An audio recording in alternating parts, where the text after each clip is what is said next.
Good afternoon, everybody. Welcome to another exciting afternoon of organic chemistry with your host, me, Dr. White. Hope you all had a good weekend. I got the graded test from the other class, and I'll be giving a test on Wednesday. And let's talk about that now.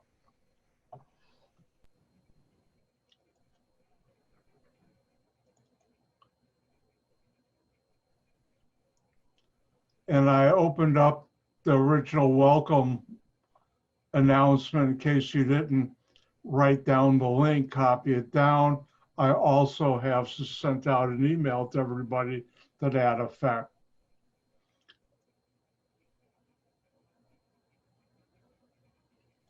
All right, if you look on your screen, yesterday I posted test number 1 information. I'll be giving it this Wednesday online. The way I'm going to be doing it is I'll be sending out, or I'll be posting sometime Wednesday a PDF file that's password protected. On Thursday, you'll have until Thursday to finish it. Sometime about Wednesday around 4 o'clock, I'll send you out the email with the password for that. I'll probably post the Tuesday, I said. I'm thinking of the wrong class now. Let's do this again. I'm going to reboot. Not rebooted. All right. This Tuesday, I'll put online in the assignment area D2L PDF file test number 1. On Wednesday, I'll send out in the afternoon an email with the password. You have until Thursday morning to finish it, upload it to the assignment areas D2L. Should take you about 40 minutes if I were giving the class.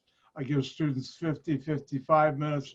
Most people are done, like almost all the class, in 40 minutes. However, take up to an hour if you need it. I won't tell if you won't. All right, about the test number 1.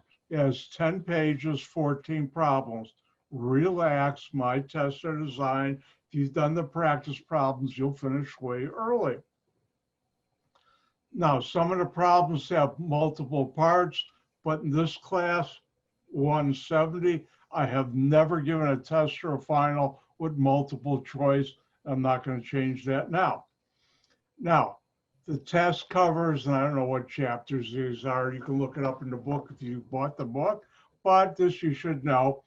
Alkanes, cycloalkanes, I guess I could have also put their hydrocarbons, alkenes, double bonds, alkynes, triple bonds, and aromatic compounds. This test, as with all my tests, will not be an open note test. The first test, you're going to be on the honor system. If I feel people aren't honoring the honor system, I'll take other actions for giving tests. I like to stay away from that. Now, here's the point breakdown for test 1.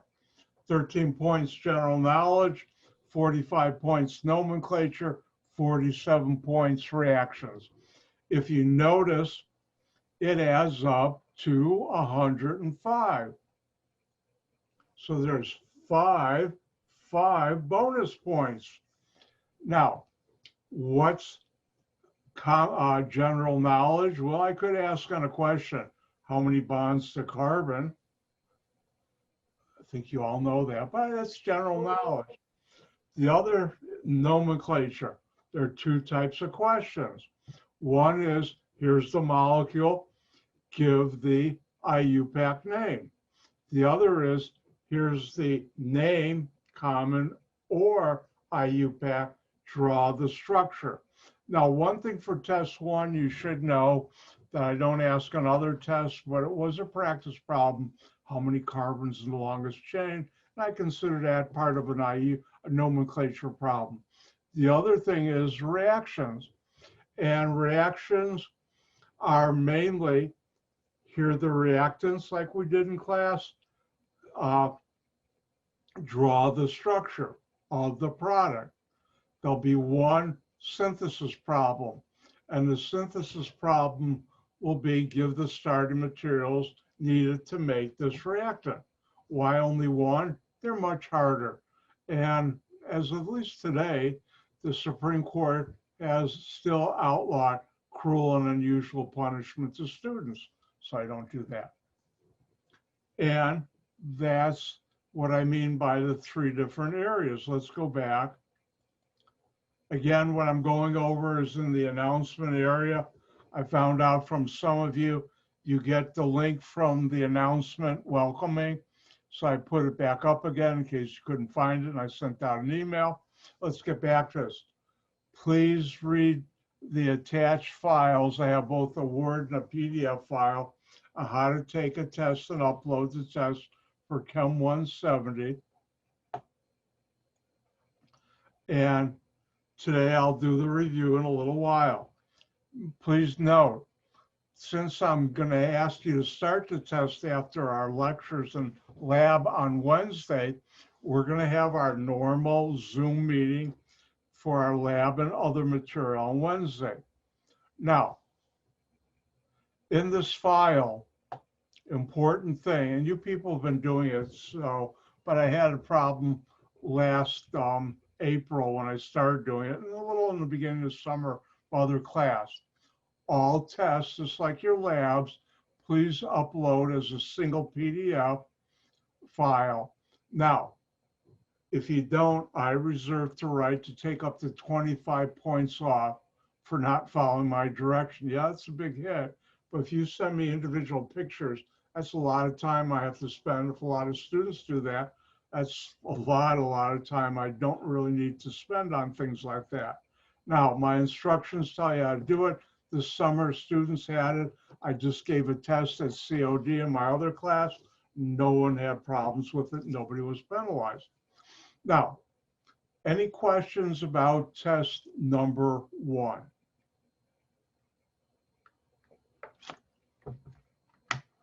If you want to ask in private, stay after class today, or don't forget, I have my office hours tonight from 6 to 7:15.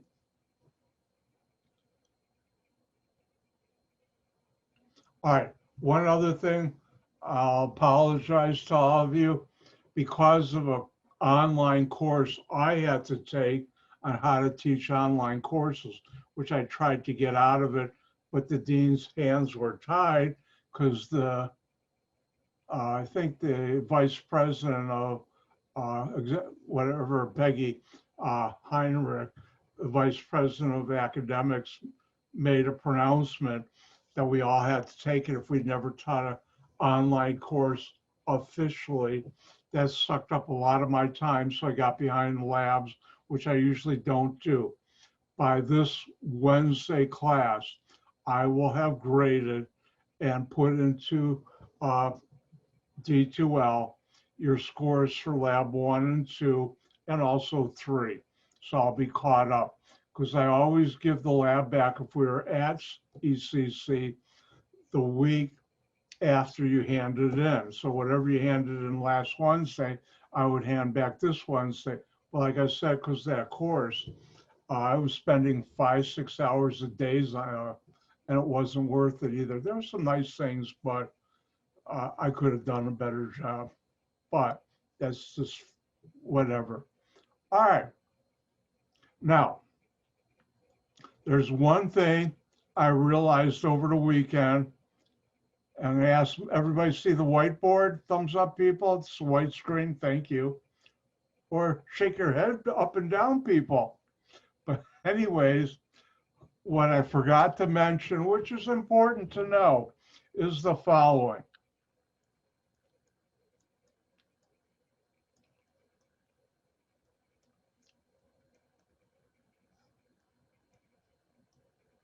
And the question would be, give the organic product or products 3 points each, and you look at a molecule, say, what's different? Oh, a double bond. What's this I'm reacting it with? It's a halogen, which we abbreviate like this. And remember, the halogens are fluorine for this reaction, chlorine, bromine, and iodine. And what happens is you break the pi bond, and each carbon gets a halogen. 3 carbons, I don't break carbon-carbon single bonds. Remember, that's one of your friends for the test number 1. Here are my 2 carbons of the double bond. Each one gets a halogen, in this case chlorine. I know there are 4 bonds to carbon, so I can put in my hydrogens. Chlorine counts as 1 bond, and I'm done. Now, what I didn't teach you is the following. What happens if you have more than 1 double bond in a molecule?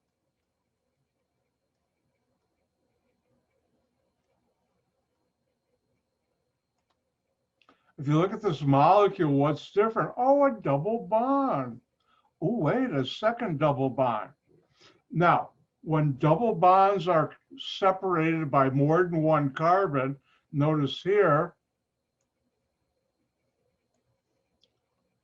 they're separated by 2 carbons. They each act individually. And because of that, and organic chemists are lazy, we'll usually do this. At my level, we don't even do that. You assume you know it's there, but for you, I'll put it there. So what does this mean? It means each double bond acts like it's alone. When they're not separated by more than 1 carbon, we call that conjugated, and that's a whole different ballgame, different reactions, which I do not teach in this class. I don't have the time. So how do you do this reaction? Well, give ourselves a little more room. Double bond, reacting with halogen gas. Remember this excess right here, all that means is you've got all the halogen, in this case chlorine, that will react with anything that chlorine will react with, which is a double bond. You break the pi bond, and each carbon of the double bond gets a halogen. Remember, X equal fluorine, chlorine, bromine, or iodine. So if we come up here, we have 1, 2, 3, 4, 5, 6 carbons. I don't break carbon-carbon single bonds, so I'm going to end up with 6 carbons. Which carbons are the double bonds? These in right here, which are these in here. And notice I have broken the pi bond. And what happens is each carbon with the red dot, each carbon of the double bond gets a halogen, in this case, chlorine. That two carbons of double bond and this one. And now I know there are 4 bonds to carbon.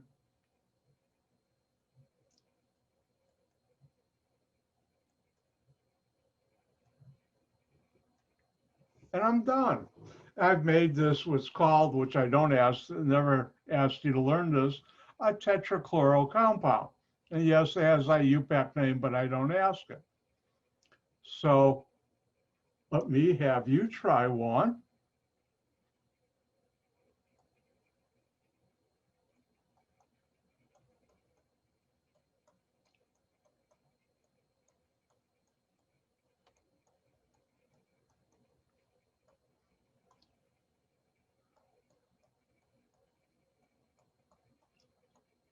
And why don't you try this one?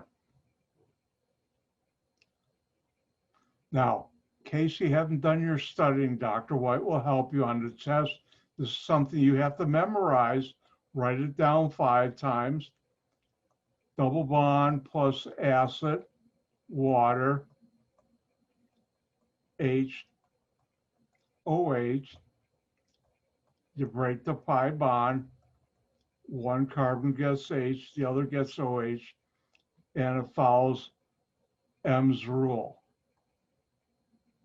Now, because the molecular weight of water, rarely, but I'll do it today, you put excess. And the catalyst, you don't need excess. You just need a small amount, and that's enough to do the job. And we call that a catalytic amount. So go ahead, have fun.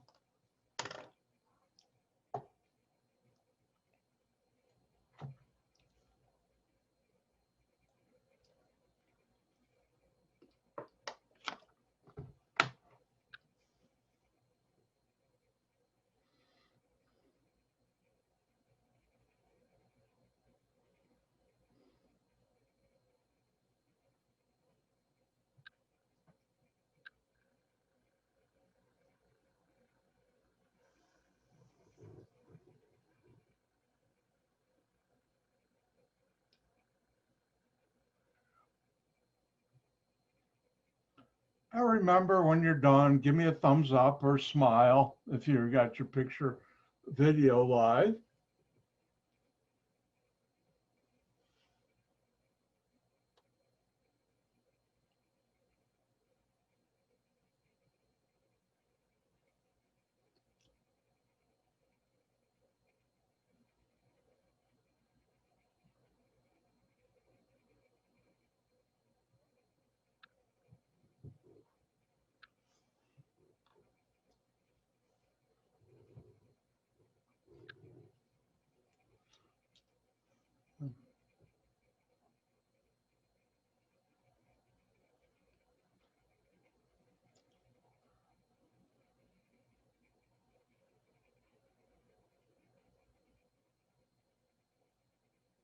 All right, anybody need more time? Going once, twice. Wait, I see people are still working. If you're done, give me a thumbs up. If you're breathing, give me a thumbs up. Hope everybody does real quick. No, I'm just kidding. All right, let's get to work. Now, when you look at an organic molecule, the first thing you should do is look for what's different. I look here, what do I mean by what's different? What's not a carbon-carbon single bond, carbon-hydrogen. Oh, double bond. Wait, two of them. Are they conjugated? No, they're separated by a carbon, one or more. So what are we reacting with? Acid and water. Here's the general equation. So do you break carbon-carbon single bonds? No, I have 5 carbons. Do you break pi bonds? Of course, they're fun. And I did. Now, let's look at these 2 carbons. Which one of these has more hydrogens? The first one. I hope you all agree 2 is greater than 1. And Markovnikov's rule says the H goes to the carbon of the double bond with the most hydrogens, and then the hydroxyl group goes to the other one. So the H will go here, and the hydroxyl group will go there, because these are the 2 carbons of the double bond. If I look at this carbons, which one of those 2 carbons has the most hydrogens? This one. 2 is greater than 1.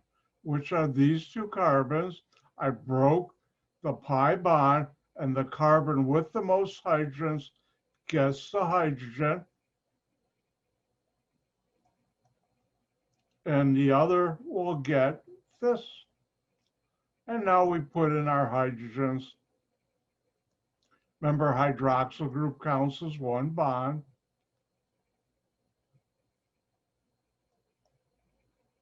These are awful skinny H's.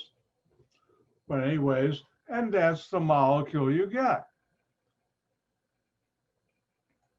And that's the thing I wanted to bring to your attention. I couldn't remember if I did or didn't, and now I know I did. And before we leave today, I'll cover it again, just to make sure you know it well. All right, time for Dr. White's world famous, yes, world famous, not really, but anyways, world famous review for the next test, which is test number 1. Now, warning, and that is, last time I checked, I don't walk on water unless it's frozen, and even then I stay off it. every once in a real rare time, I'll forget something in the review that could be on the test. If I've covered at least twice in lecture, including the problem set that's considered a lecture, it's fair game to be on a test, even though I might have forgot to mention in a review, but that's rare, but it has happened. Let's start.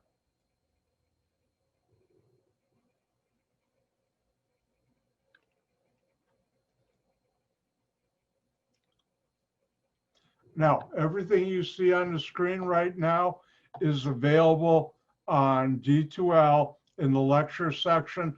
The file is called, surprisingly, Test 1 Review. All right, we started out the semester. I talked about hydrocarbons. You should know a hydrocarbon is a molecule or molecules with only carbon and hydrogen atoms. Next, I guess I call this general knowledge, 13 points on test 1. Next, saturated hydrocarbons. You should know the definition. If I ask on test, what's a saturated hydrocarbon? Well, first of all, it's molecules with only carbon, hydrogen atoms and has only carbon-carbon single bonds. If you want to write out carbon-carbon, you can. Organic chemists are lazy.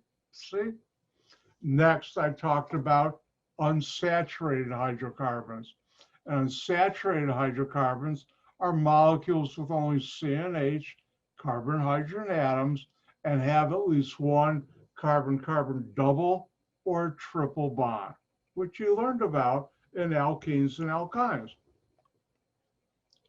Now, I won't ask on a test, but you should be aware alkanes are acyclic saturated hydrocarbons. They're not in a ring. And cycloalkanes are cyclic saturated hydrocarbons.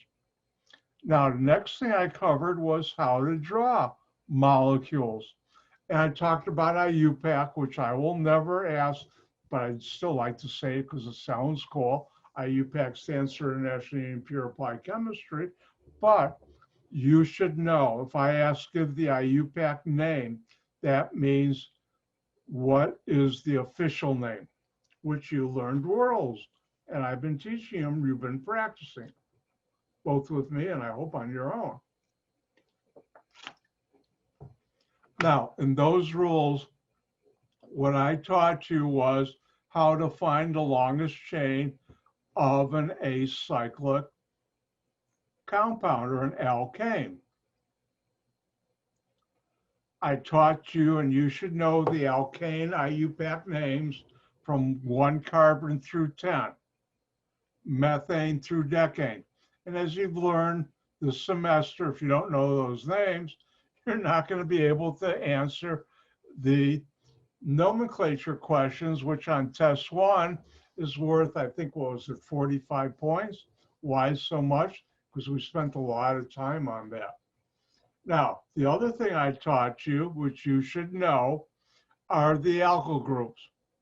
And the only alkyl groups you need to know are methyl, 1 carbon bond to something, ethyl, 2 carbons bond to something. There's 3 carbons that can be 2 different types. N-propyl, when the N carbon of 3 carbons straight is bonded to a chain or ring. Isopropyl, when the center carbon of 3 carbons is bonded to a ring or a chain. Next, for butyl, 4 carbons, there are actually 3, but I'm only teaching you 2 because Dr. White has never, except in one case in a awful lab we teach at the other school, ever used that. So N-butyl is 4 carbons, the N carbon attached to a ring or chain. Tert-butyl, or now, because Dr. White's fallen back into being a totally lazy organic chemist, you can call it T-butyl, which is short for tert-butyl, which is also short for tertiary butyl. And that's 3 carbons attached to a center carbon, and a center carbon attached to a ring or chain. Now, when I taught you how to name compounds when you have alkyl groups, otherwise known as substituents. You always start numbering from the end chain. Always start numbering from the end chain. Common mistake, test number 1. Students don't start from the end. And guess what? It's always wrong. I'll say that again. You always start from the end of the chain numbering, always. If not, that's going to be wrong, and Dr. White will mark it wrong. All right, well, I have me on video. Let me remind you, for test number 1, 2 of your most important friends are going to be how many bonds to carbon? 4. 4. Does this seem like it's coming right at you? In classroom, I'd say that and say, doesn't it seem like, oh, excuse me, 3D? I can't do that on a monitor. Well, maybe. But anyways, 4 bonds to carbon. Your other friend, except in my class for combustion, when you burn something, do you break carbon-carbon single bonds? No, you don't. I'll say that again in slow motion. In my class, except for combustion, when you burn something with oxygen, do you break carbon-carbon single bonds? No. Hey, that was pretty good in slow motion. But seriously, those 2 things are your friends. Always remember that for test number 1.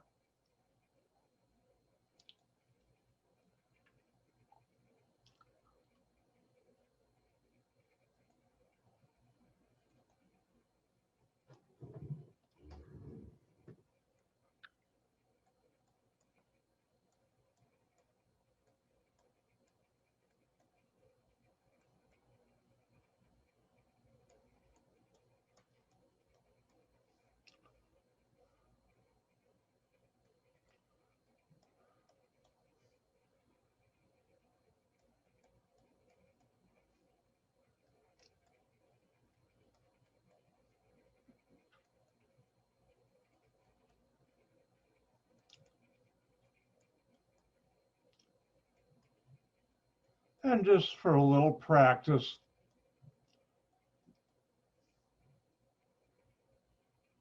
why don't you give the Iupac name for the following molecule? Have fun.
Everybody done?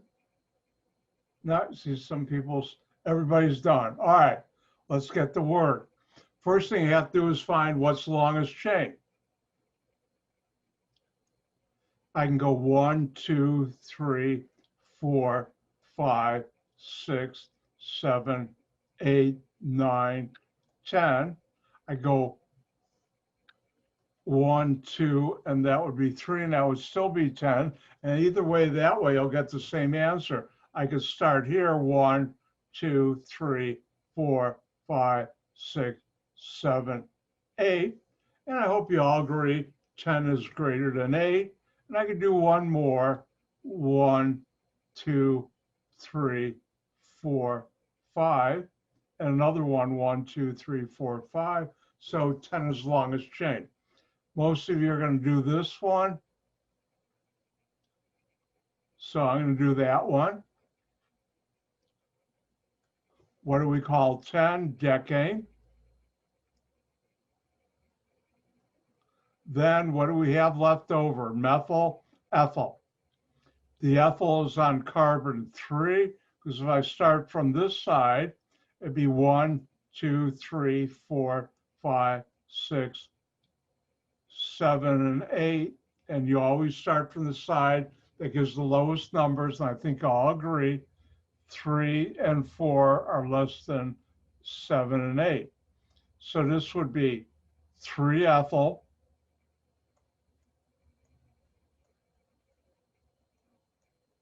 then the methyl group is on 4. Now don't erase it, what you put down. If you put the 4-methyl first, I would give you full credit. I'm not holding you to the Iupac alphabet rule, but I hold Dr. White to that rule. So that's 3-ethyl, 4-methyl, decane. Remember, always start numbering from the ends. Never, students sometimes wrong, call that carbon 1. No, always start from the end.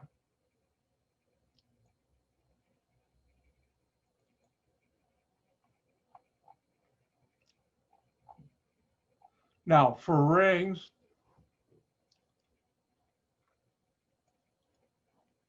don't forget, this is a common mistake on test 1. I'm telling you so you don't make it. Thank you, Dr. White. You're welcome.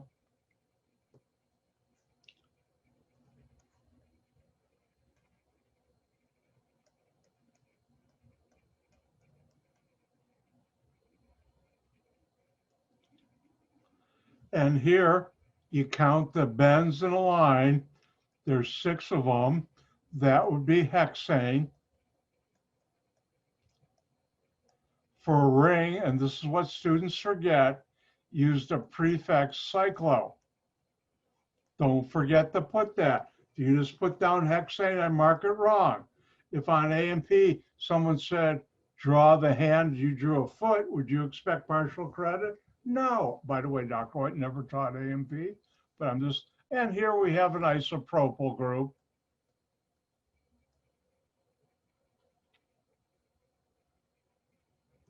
And when there's only one substituent on a ring, no number, because every carbon is 1. And I taught you how to do if you have more than one substituent. But remember, use the term cyclo in front of the chain, hexane or pentane, cyclobutane, and those are all rings you should know. Now, when we come to real world uses, which is, God, did I spell that wrong? Yes, I did. Haste makes way. That's not gasoline, that's gasoline. Don't look, don't look. That's an A right there. See, it's an A. I'm just hiding it. You should know, which would be under general knowledge, where do you find alkanes or cycloalkanes? An example would be gasoline. I've just invented a new word. But anyways, propane for your barbecue, your natural gas, methane, Vaseline, and baby oil. Oh, I forgot to ask. Did anybody think of alkanes when you drove by a gas station? I see a couple. Well, there's hope. Anybody think of alkanes if you saw a candle? I got to bring up some candles of mine. I worked for a Dutch company, and I used to spend a lot of time in the Dutch city, Gouda. You pronounce it Gouda, it's really Gouda. And they had this beautiful little shop in the town center that made these hand-dipped candles that are like real long, like this diameter, which I have never burned because they're too beautiful, and I have them. But anyways, did you think about Vaseline or baby oil? Could be, or candles, organic chemistry, alkanes. Remember, when you leave my class, organic chemistry is all around you. All right, now the only reaction I asked you to know, general reaction, was you take an alkane or cycloalkane, react it with oxygen. It's called combustion. You need a spark, but I didn't put that down there. You get carbon dioxide and water. Remember, organic chemists do not balance equations. Next, I talked about double bonds and triple bonds. Double bond, alkene. Triple bond, alkynes. Remember, double bond, one pi bond, one sigma bond.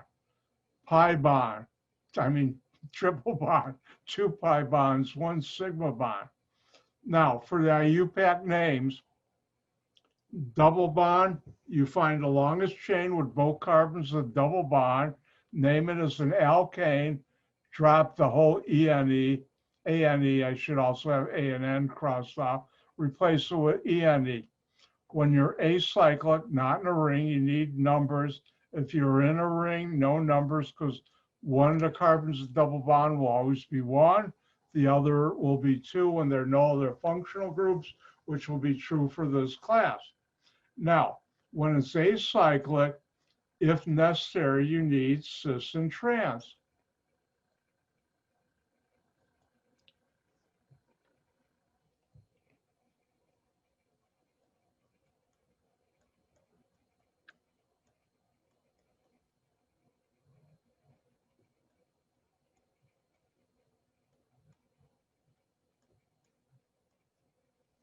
And if we look at this molecule, oh, look, it's got a double bond.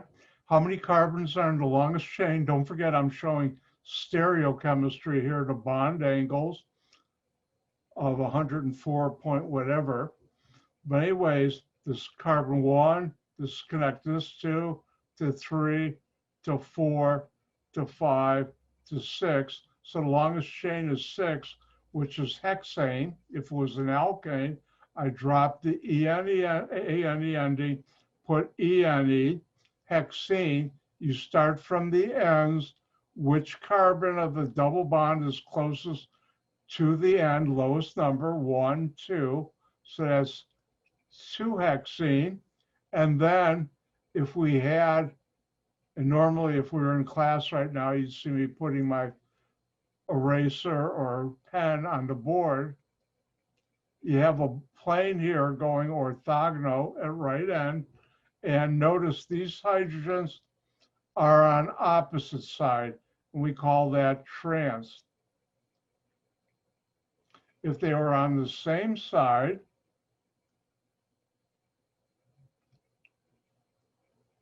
remember R is anything, this would be cis. Same side cis, opposite side trans.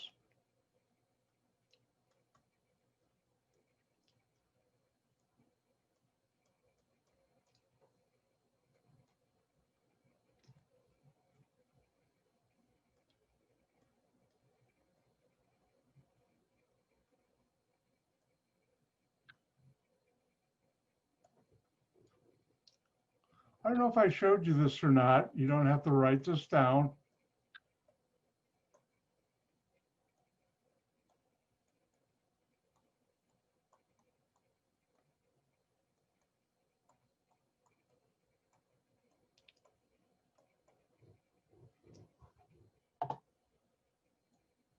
Everybody know what that is? It's transparent. Transparent. You can all go boo now. Those are the clean organic chemistry jokes. There are other ones I can't tell you, but I won't.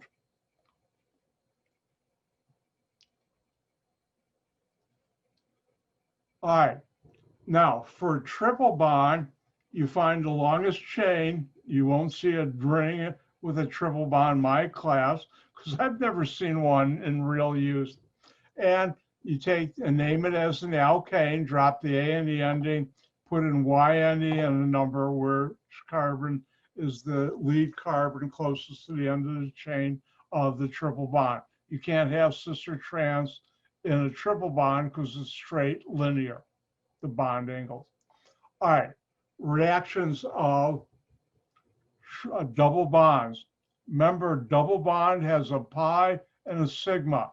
You break the pi like this, but sigma you don't. Hydrogenation, hydrogen and catalyst. Catalyst can be nickel, platinum, or palladium. Break the pi bond, each carbon of the double bond gets a hydrogen. Halogenation. There, you break the pi bond, halogen gas X2 can be fluorine, chlorine, bromine, or iodine. And each carbon of the double bond gets a halogen. Now, these are symmetrical addition. We're adding the same thing to both carbons. What happens when you have unsymmetrical addition, like HX, where X in this case in real life is chlorine, bromine, or iodine, and Dr. White worked in the real world, so I do the real world my classes. And there you break the pi bond, one carbon gets H, the other gets X, and it follows Markovnikov's rule, M rule. The carbon of the double bond with the most hydrogens gets the hydrogen, the other carbon gets the halogen. As I was taught, the rich get richer, the poor get poorer when you're thinking of hydrogens, or if you want to use bad English, them that has it gets it, which means the carbon double bond with the most hydrogens gets the hydrogen, the other gets the halogen. Now, next, if you have a double bond reactor with acid, H plus is acid, like sulfuric acid, and this is the way organic chemists, and chemists in general, but especially organic chemists, abbreviate acid, and water. Think of water as HOH. You break the pi bond, one carbon gets the H from water, the other gets OH, which as you learned is called hydroxyl group. I'll never ask on a test or final what's a hydroxyl group, but I'll use that term in class. And this addition also follows Markovnikov's rule. The carbon of the double bond with the most hydrogens gets the hydrogen, the other carbon gets the hydroxyl group. All right. Before we take our break, a quick thing about taking test number 1. If you don't have a printer, handwrite it on a piece of paper clearly so I can understand it.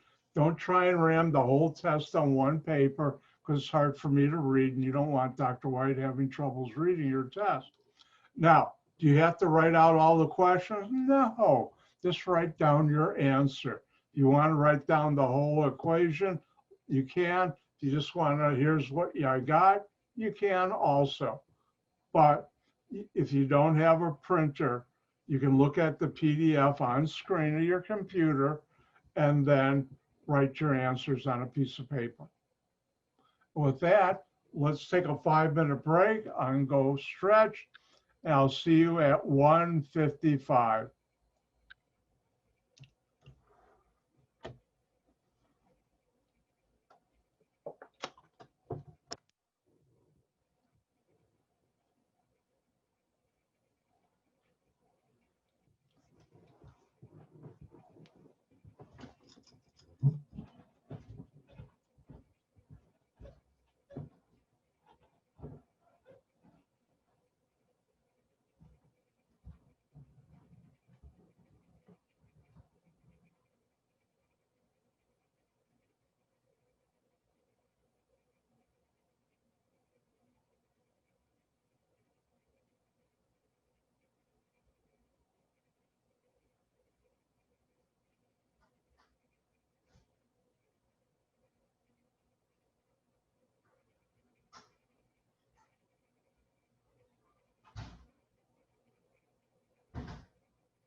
I get to use this to get you back to class. It's about time to start. So everybody, come on back.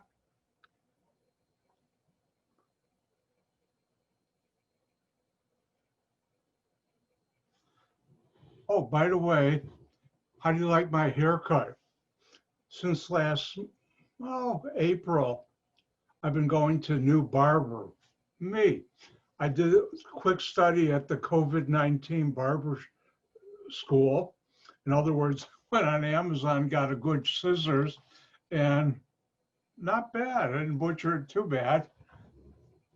I'm not going to go to my barber, even though I like him a lot. He's about my age. I don't even know if he's open. But yeah, I'm going to take off my mask, trim my beard. No. I hope he's doing well, though. I wish this was over because I'd like to support him. Anyways, let's get back to work.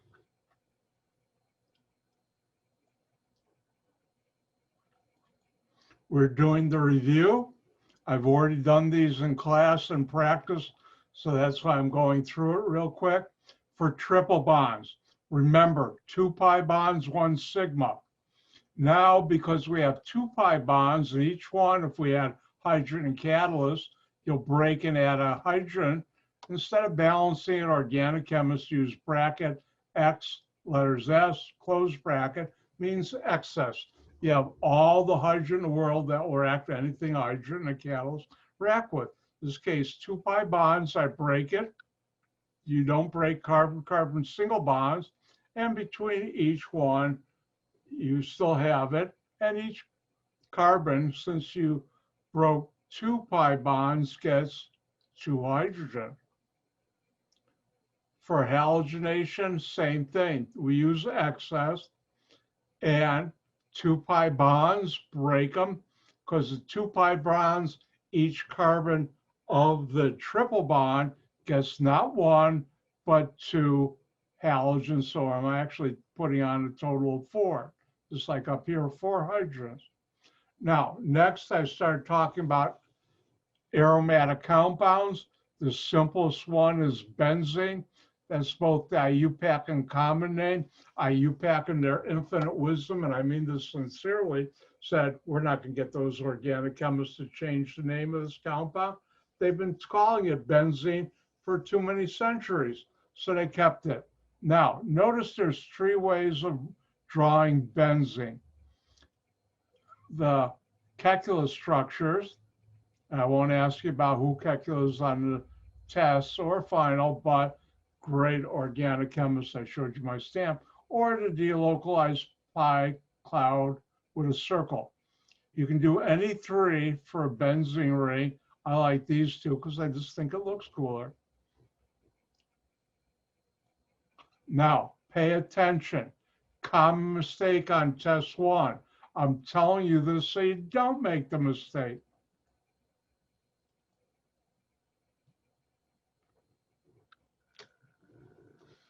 If I ask on the test, draw the structure of benzene,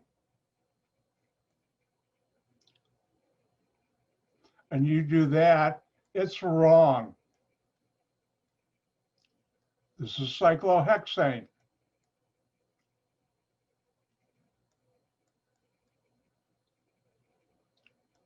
For benzene, you need to put the either 3 double bonds like this, or like this, or this. These are benzene.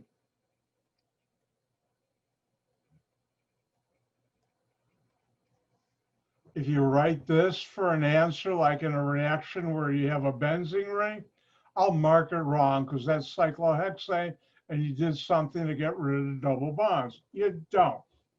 I had a student, test number 1, she lost 10 points because she did this instead of this in different parts of the test. She was quite upset, but I said, hey, I warned you, and I'm warning you now. Don't do this. Make sure you either put the double bonds, 3 of them conjugated, or the circle, the localized pi electrons. When there's a methyl group on a benzene ring, we don't call that methylbenzene, we call that toluene. Now, for disubstituted, we don't use the numbers, we use the names ortho, which is 1,2 disubstituted, meta, which is 1,3, para, 1,4. At this point, which I could have done earlier, but I figured I'd do it now, I introduced new substituents. When you have chlorine on a benzene ring or toluene or any aromatic, we call that a chloro. Actually, that's also true for substituted alkanes, but I didn't go over that.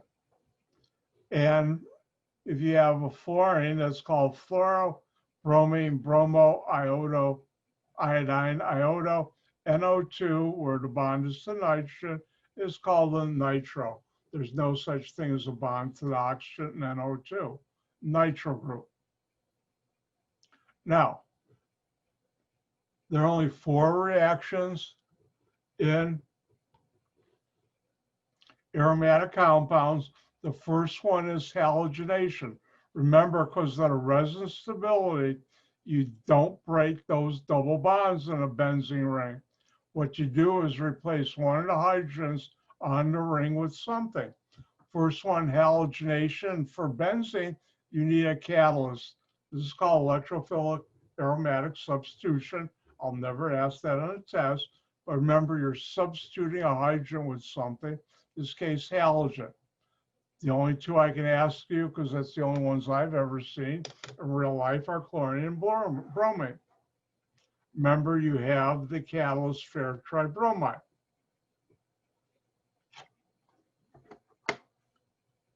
I mentioned this earlier, since I'm not going to teach you directors, if there's something on the ring, where does this thing going in go? The reactions I'm showing you, then this one and next 2, are the only ones I can put on the test. Did I give that away?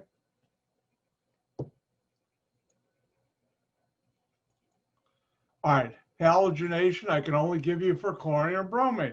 We'll always start with benzene. Nitration, HNO3, sulfuric acid, makes NO2 plus, which I won't ask on a test, and that replaced the hydrogen with a nitro group.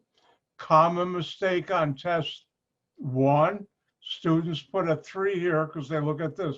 No, it puts an NO2. If you put a 3 there, I will mark it wrong. Next one is sulfonation, SO3, H2SO4, that's acid catalyst. Benzene, we have here sulfonic acid. If you just put SO3, because you think of this, no H, I will mark that wrong. And finally, something very special, very rare, where you make a carbon-carbon single bond, and that's Friedel-Crafts Alkylation, where you take a molecule RX, remember R is anything with carbon and hydrogen, X is a halogen. For this, I've only ever seen bromine or chlorine.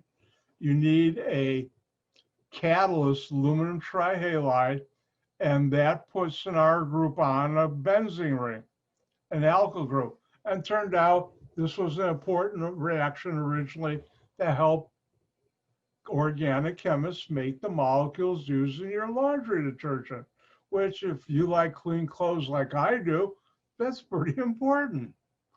Now, listen carefully.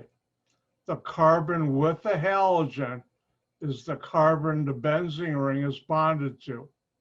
The carbon with the halogen is the carbon the benzene ring is bonded to.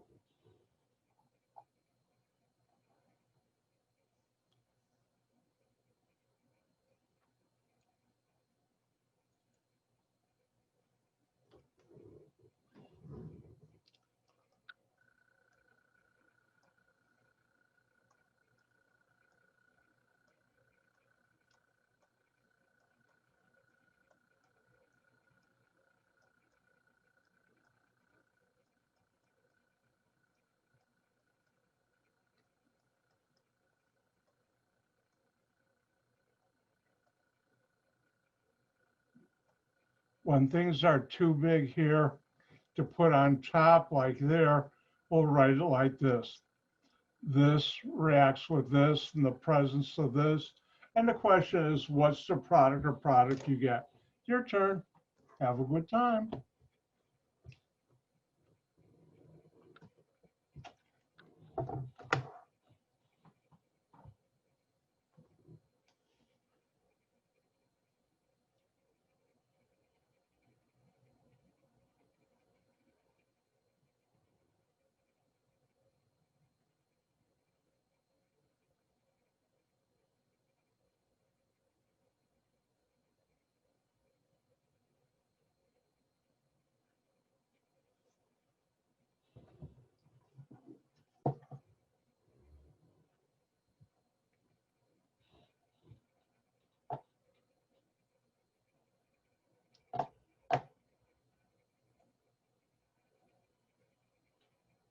While you're doing that, I have to check something out on my other computer running.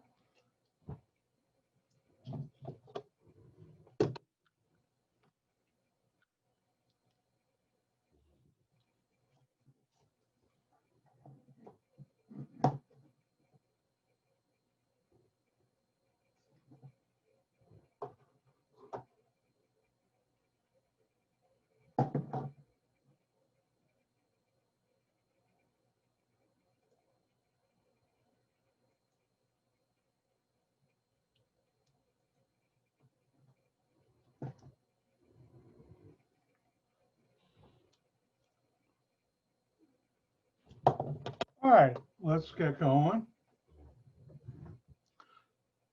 And let's take a look at what we have. Look for what's different. Anybody need more time? I see people still writing.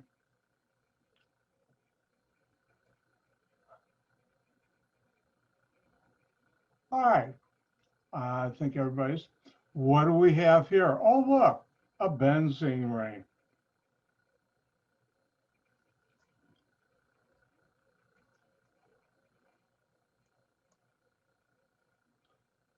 What do we have here? Carbon, carbon, carbon. Oh, a halogen. What are we reacting with? Aluminum trihalide. Member X. For this reaction is either chlorine or bromine. And what you get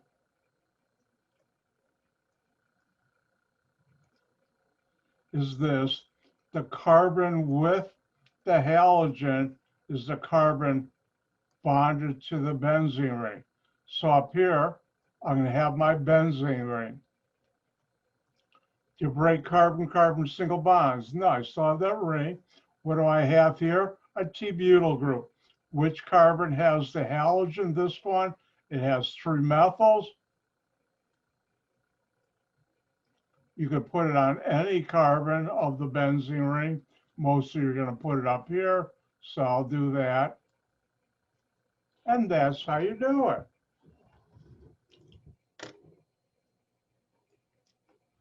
All right, I have a question for you. How many of you liked the review I just did? If you don't want to answer, don't.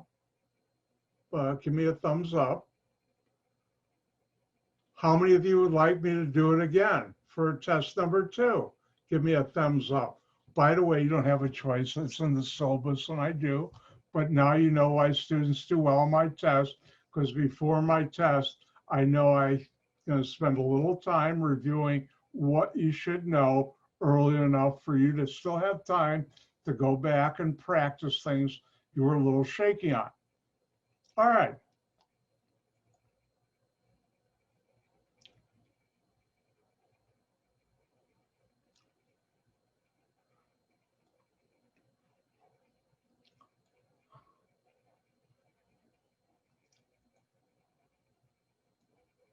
I'm just closing some stuff so I have more room on my toolbar. And let's get back to alcohols, phenols, and thiols. And we're just about to start on the reactions of alcohols. Remember, what I'm going through now will be on test number 2, not test number 1.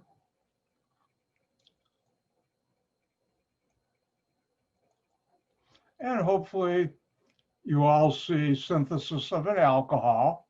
Oh, deja vu. This is the only reaction I can put on both test 1 and test 2. You remember alcohol, anything with a carbon with a hydroxyl group. So here, we just went through it, but I'll do another one. Take a double bond, react with acid and water. You break the pi bond, one carbon gets H, the other gets OH. It follows Markovnikov's rule. The carbon with the most hydrogens on double bond gets the hydrogen. The other carbon gets the hydroxyl group. Since I already did this with double bonds, I'm going to let you try one on your own.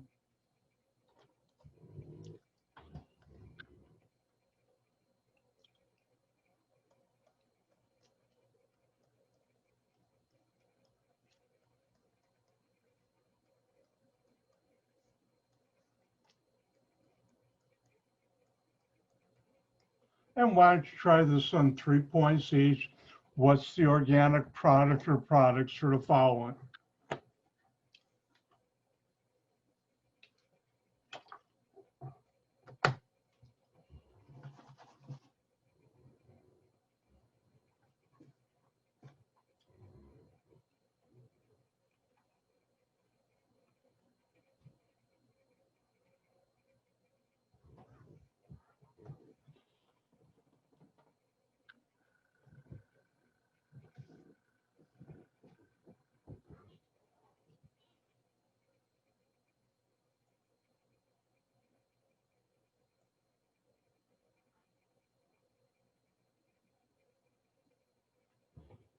I think everybody's done. So I'll give you another 5 seconds. So clock, time's up. Let's do it. Look for what's different. Double bond. What am I reacting with? Water and acid. And the general reaction is double bond, acid and water. Remember, water is H and OH. Break the pi bond. One carbon gets H, the other gets the hydroxyl group OH, and it follows Markovnikov's rule, M's rule. What is that? The carbon of the double bond with the most hydrogen gets the hydrogen, the other one gets the hydroxyl group. So I have these 2 carbons. Now you got to use your high-level math skills. By the way, on test 1, you cannot use any electronic device like a calculator.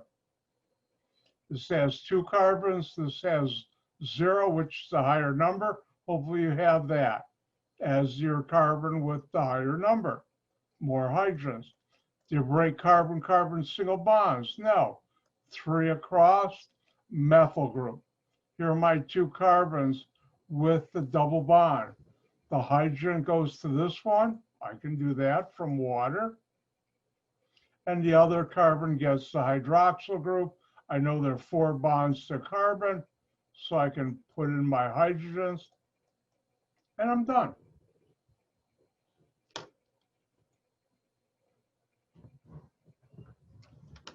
Can I have everybody's attention?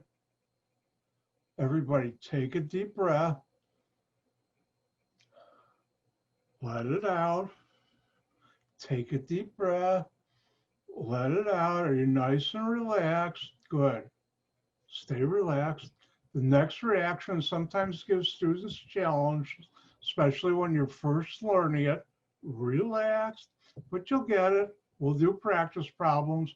I'm just going to do one today after I go through the reaction, so you can take a little time on your own to think about what I did, and then we'll do some practice problems.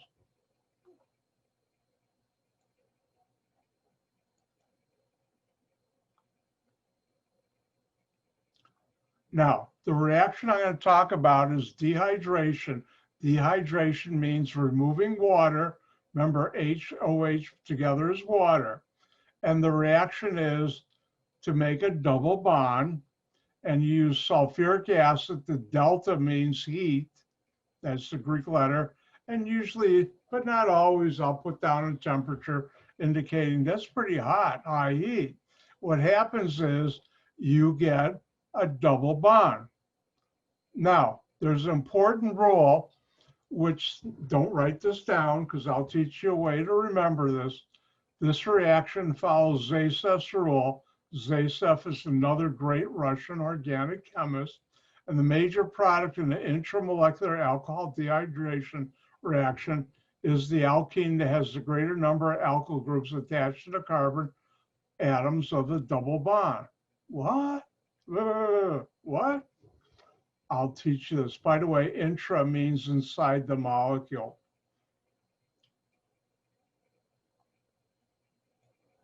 Let's look at an example. Remember, this is a little difficult. So if you don't get it at first, hang in there. You will, my students do, because we'll practice again, not today.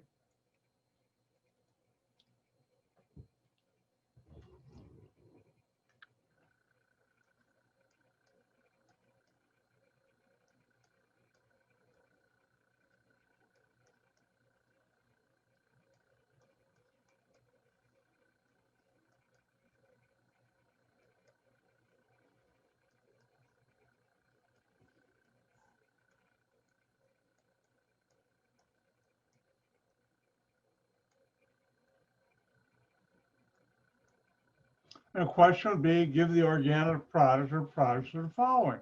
And look what's different. It's an alcohol. And this is sulfuric acid, and this means heat. This tells you it's pretty hot. And what reaction do we know that does that? And the answer is the following.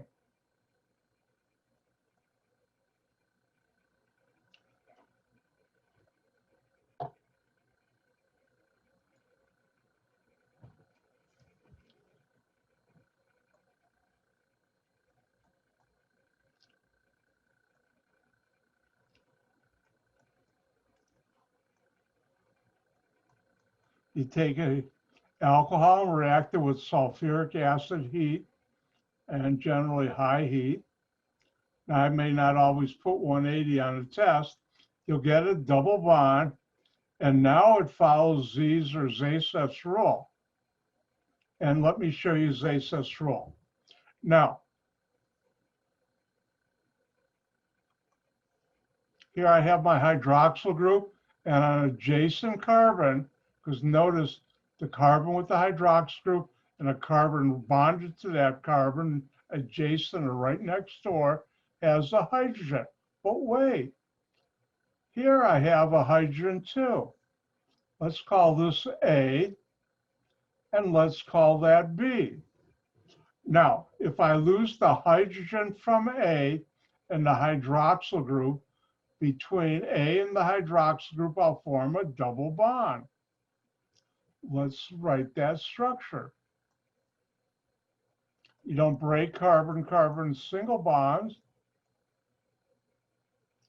And between this carbon and this carbon, I formed a double bond.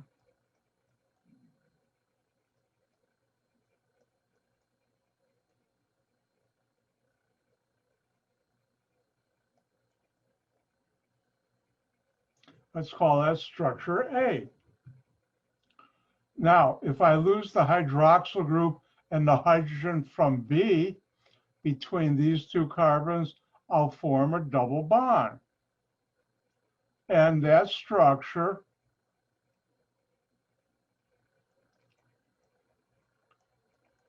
will look like this.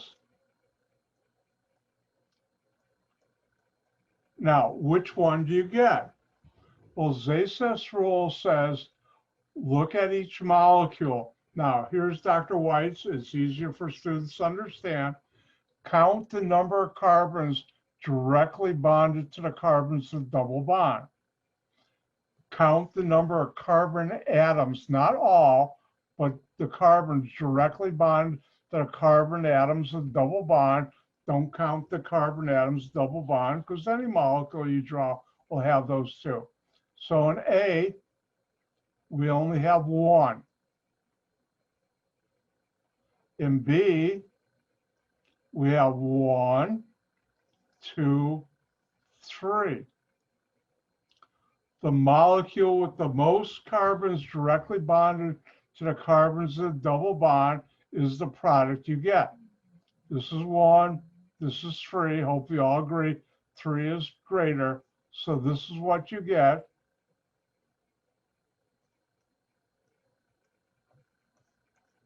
And you don't get that for my class. In real life, you get about 90% of B and a small amount, 5 or 10% of A. You never get 100% yield in any reaction. And that's Zay-Cess-Roll. Let me go through it again. We have an alcohol.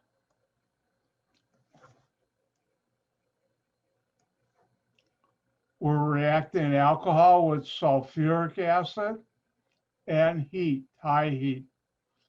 You get a dehydration. It follows Zay-Cess-Roll.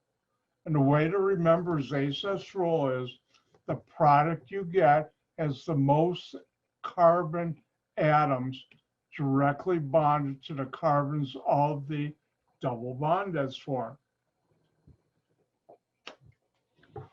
And what this general reaction tells you, the double bond will be between the carbon with the hydroxyl group and adjacent carbon with the hydrogen.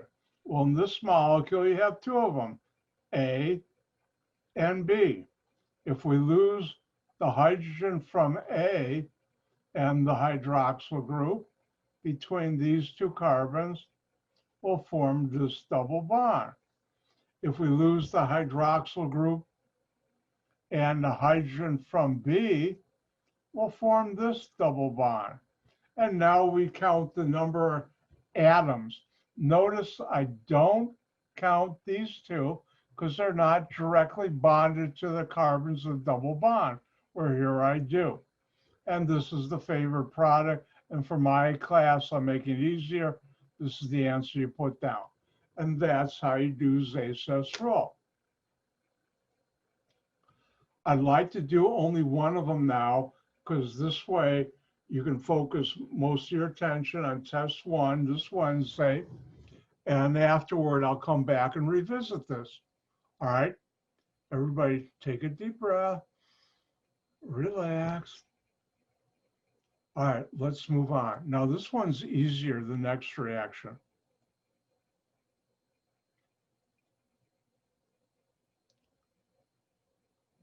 Now, if you take any alcohol, I don't have it written down here, but react it with HX, and X here can be chlorine, bromine, or iodine. You replace the hydroxyl group with X, and you get this alkyl halide now, halogen on a carbon, you get water, but on my test, it will say, give the organic product or products, and water isn't organic. Now, if it helps you do it correctly to put water down there, put it down. But if you don't, I will never mark it wrong.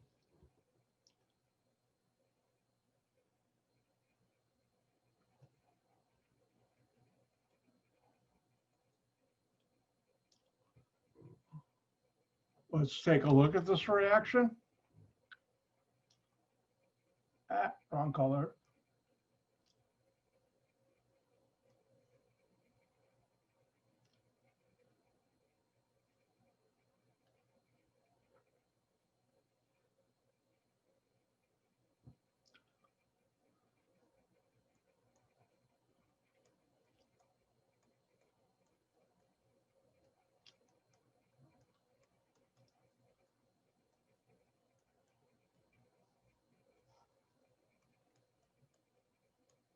And the question would be, give the organic product or products for the following chemical reaction. And if we look at this, we say, what's different? What's not carbon? What's not hydrogen? What's not a carbon-carbon sigma? Ooh, hydroxyl group on a carbon. That's an alcohol.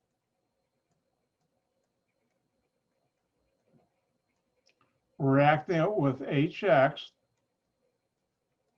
You have it here above the arrow, it doesn't matter. X equals chlorine, bromine, or iodine. And you replace the hydroxyl group with X. So do you break carbon-carbon single bonds? No. So I have 1, 2, 3, 4 across. I better have 1, 2, 3, 4 across. Which carbon had the hydroxyl group? That will be the carbon that I replaced with the halogen, in this case bromine.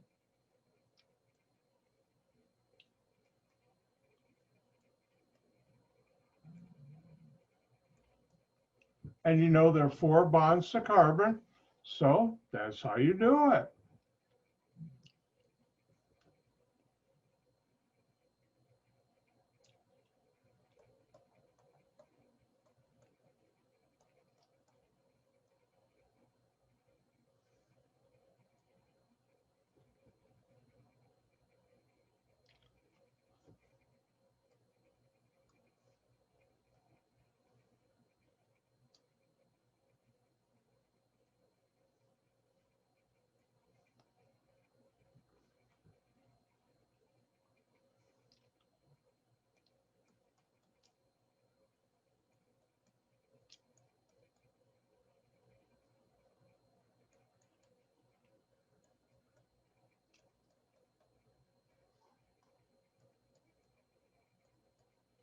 And your turn.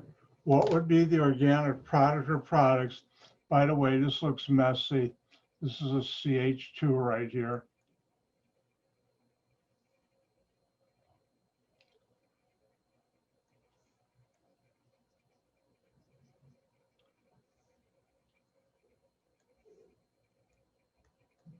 That looks better. Have fun.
I was setting something up.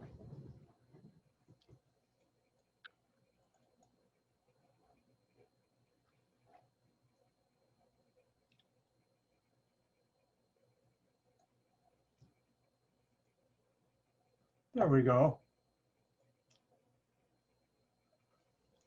Everybody see the whiteboard now?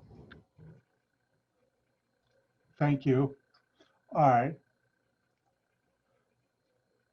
What do we have that's different? Oh, look, hydroxyl group on a carbon. What are we reacting it with? Remember, this is an alcohol. We're reacting it with HX. Remember, X is the halogens like iodine. And X can be chlorine, bromine, or iodine. And you replace the hydroxyl group with X. Do you break carbon-carbon single bonds? No. So I have 1, 2, 3, 4 across, plus 2 methyls.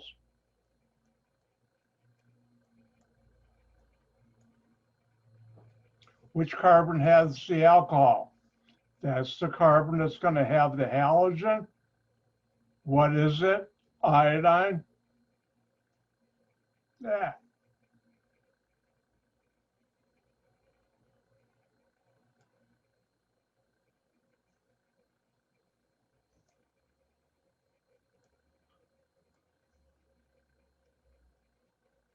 And now I know there are 4 bonds to carbon, so I can put in my hydrogens. The halogen counts as a bond. And there you go. Oh, let's do another one. These are fun.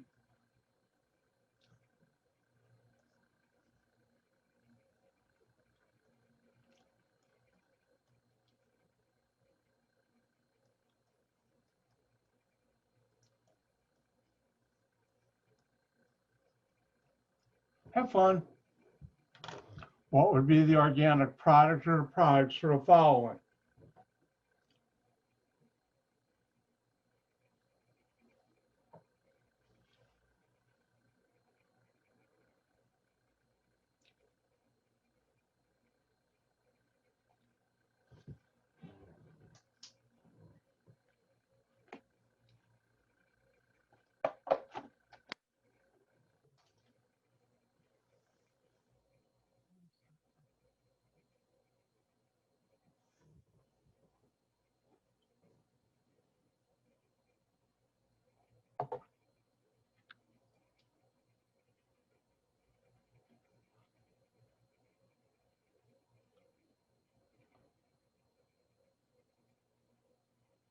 You're done. Give me a thumbs up or smile or frown. You can do this too.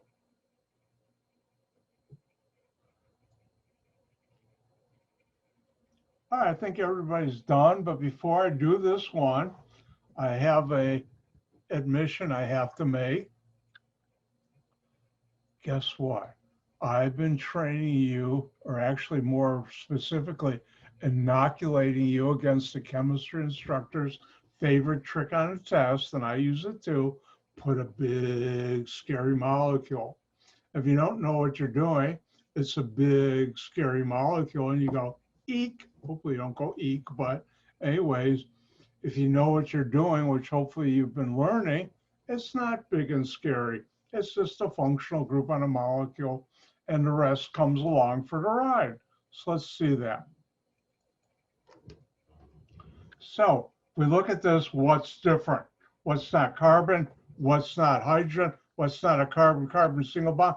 Oh, hydroxy group on a carbon, alcohol. All this is just my R group. Reacting with HCl, halogens, bromine, chlorine, and iodine, X, HX.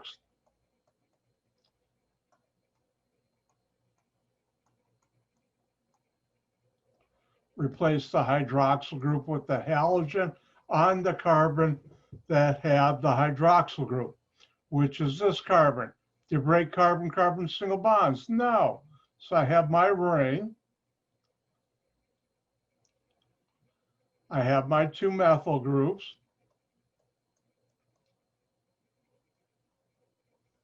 Which carbon has the hydroxyl group? This one, and it's this one. And what's my halogen? Chlorine. And that's how you do it. Now, one of the things I should be pointing out to you, and I'll do this throughout the whole semester, when I show you a general reaction, think of those as building blocks organic chemists use to make molecules. And what are those molecules used for? Medicine, things in your everyday life, like your shampoo, your hair conditioners, your laundry detergent, the soap for your hands, different things that make your food taste good and keep them safe. Those are all used and made, chemicals are made using the general reactions I'm showing you.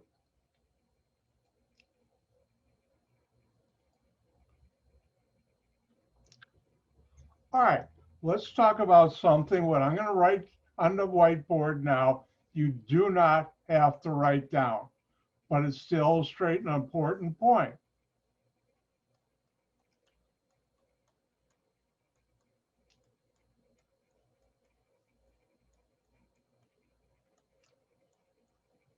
What if you had to replace that hydroxyl group with a chlorine? What would you do? Well, you say, I'll take HCl and replace it just like here, because I know alcohol plus HX replaces the hydroxyl group with X. But wait, there's a second functional group in there. And that's a double bond. And you learned, hopefully you'll know for test number 1, that if I have HX, remember X for both of these can be chlorine, bromine, or iodine, you'll break the pi bond, one carbon gets H, the other X, and follows Markovnikov's rule. So here, this can react and so can this. So you can get 3 different products. The one I wanted,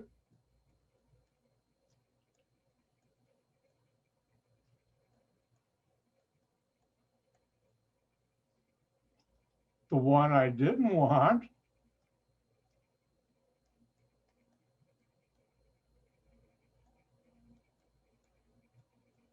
remember, oops, that should be a 1, not a 2. Somebody should have caught me on that.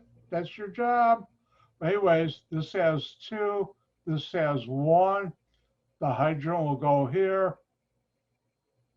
Hydroxyl will go there. So hydrogen, hydroxyl group. And a third product I could get, this happens, or actually it's not hydroxyl.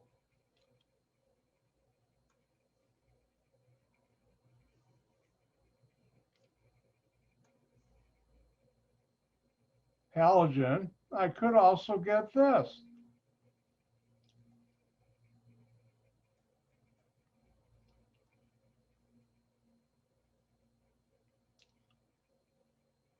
So this is the one I'm trying to get. I don't want this and this, which I'd probably get. I'd get a mess. Well, this happens a lot in organic chemistry, especially at my level, when you have more than one functional group and you're reacting with a reagent and both can react with. Well, what do you do? Well, you come up with a new reaction, and someone did that. And the reaction is reaction of alcohols with thionyl chloride. Thionyl chloride, which I'll never ask you, is SOCl2. You replace the hydroxyl group with the halogen. In this case, it's always going to be chlorine. I've never seen anybody use thionyl bromide. I think it's just too expensive to make. And you also get inorganic stuff, which you don't have to put down. I started doing that because I had one semester 2 twins, and they got real upset with me. I mean, really upset, really bent out of shape upset that if I didn't put the inorganic stuff down, they got mad. So the last thing you want is a mad student, especially 2 of them who are twins. And therefore, I started putting this on a test. This is all you have to do.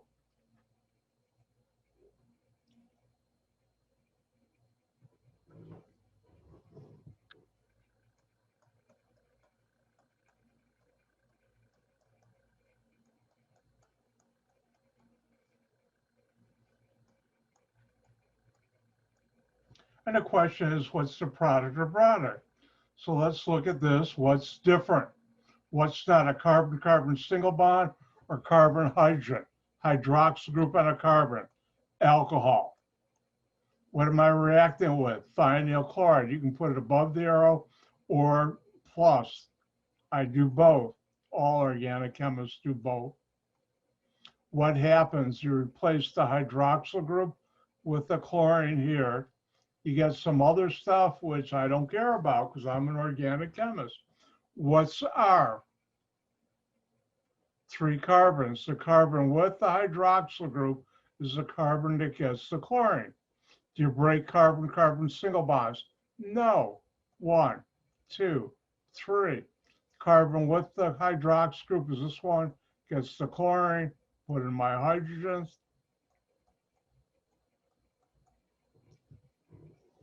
And that's how you do it.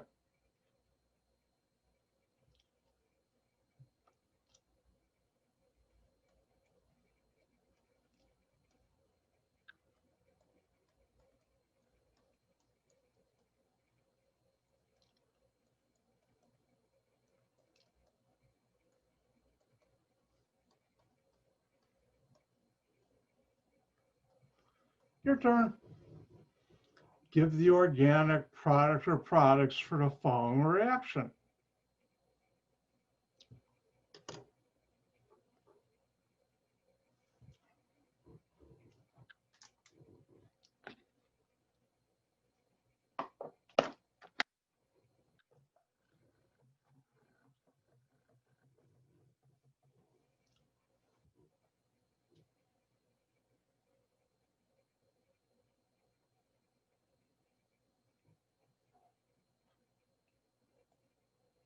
Remember, keep your eyes on your own monitor. If you have someone with you, tell them to keep their eyes on their own monitor. Dr. White has X-ray vision, no, telescopic vision. I can see right into your monitor. Oh, that was awful. Remind me never to say that again.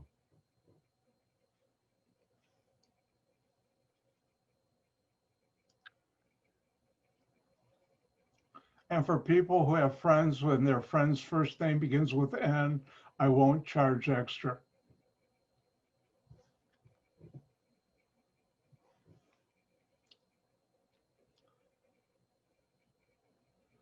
All right, everybody done? Let's do this. We look at this, we say, what's different? What's not carbon? What's not hydrogen? What's not a carbon-carbon single bond?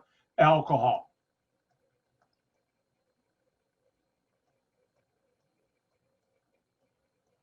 What am I reacting with? Thionyl chloride, SOCl2.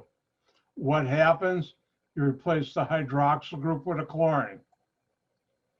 In this case, this carbon, the carbon with the hydroxyl group is the carbon that'll get the chlorine. Do you break carbon-carbon single bonds? No. Therefore, I have 1, 2, 3, 4, 5 across. I better end up with 5 across. Which carbon had the hydroxyl group? This one, which will be this one. It will get the halogen chlorine. It's the only one. And I put in my hydrogens.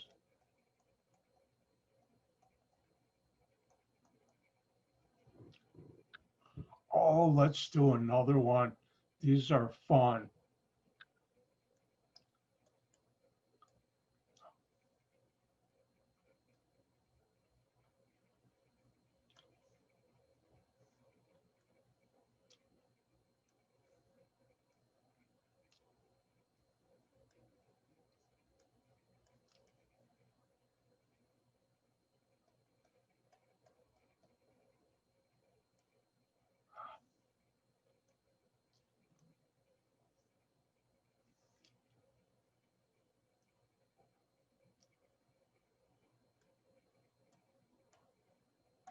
All right. Uh-oh.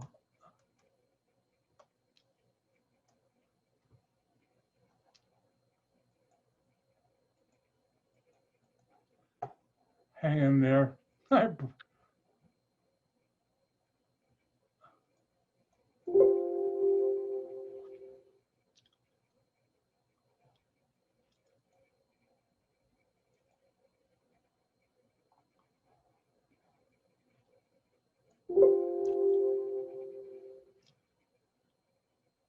All right.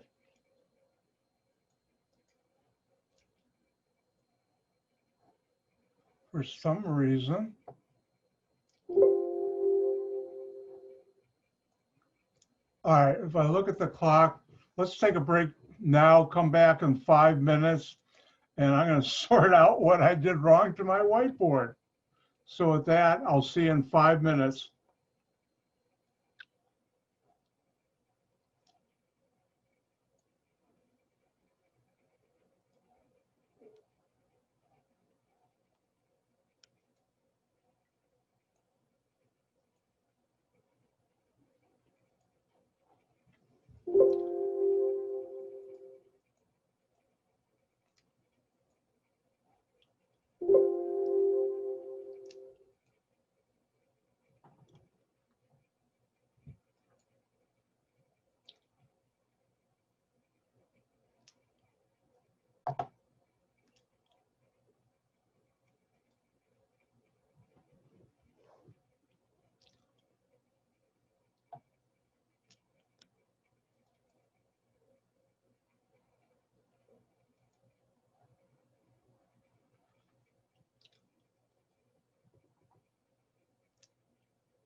No, I didn't forget about you.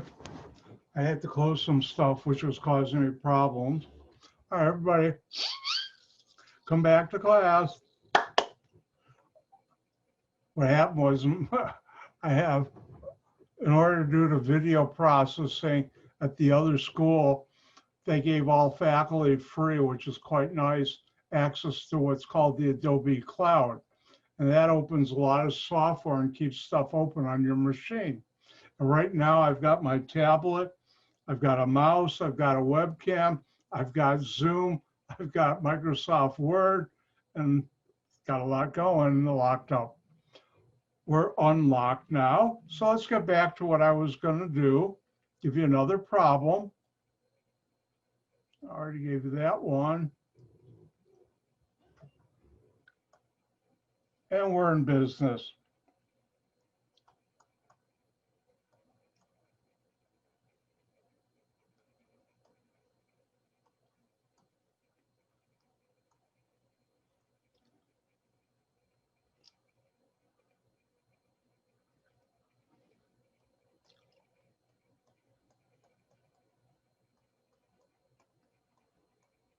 On test 2, I'll have 3 total synthesis problems, a lot more other type of reactions. Here, what reacts with thionyl chloride to make that molecule? You have to give the starting material for this reaction. 4 points. Go.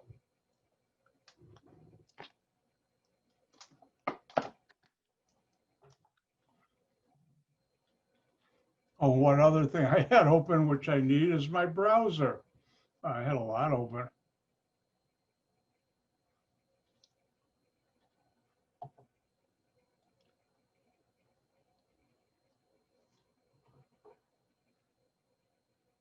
In case you forgot, here's the general reaction. Alcohol thionyl chloride replaced the hydroxyl group with the chlorine.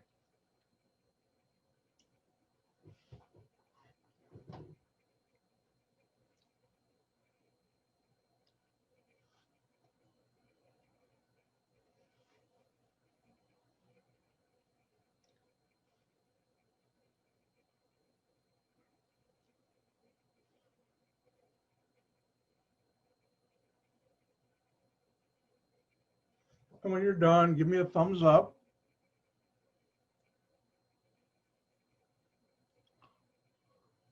Especially those of you with hoodies on.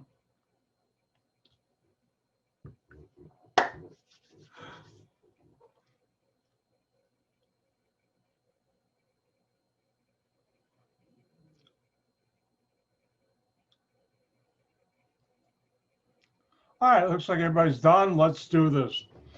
Look at this molecule. We're trying to find, what do I have to react with thionyl chloride to make this molecule? Drill's the same. I do this every time. I look at a molecule and say, what's different? What's not a carbon-carbon single bond or carbon-hydrogen atom? And the answer is chlorine on a carbon. This is an alkyl halide, or actually better yet, in this case, alkyl chloride.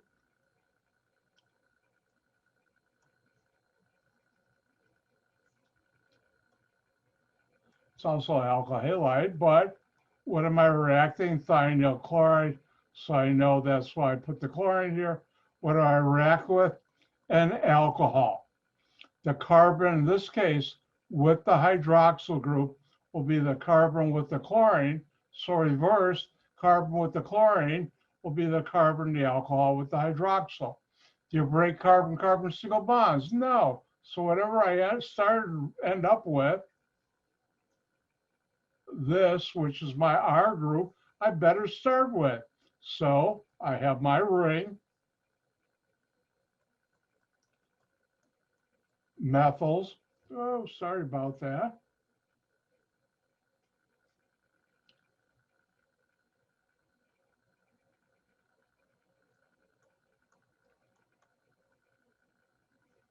And this carbon had the chlorine, therefore it will have the alcohol, and that's the starting material. And if you react this, you will get this. And that's how you do it.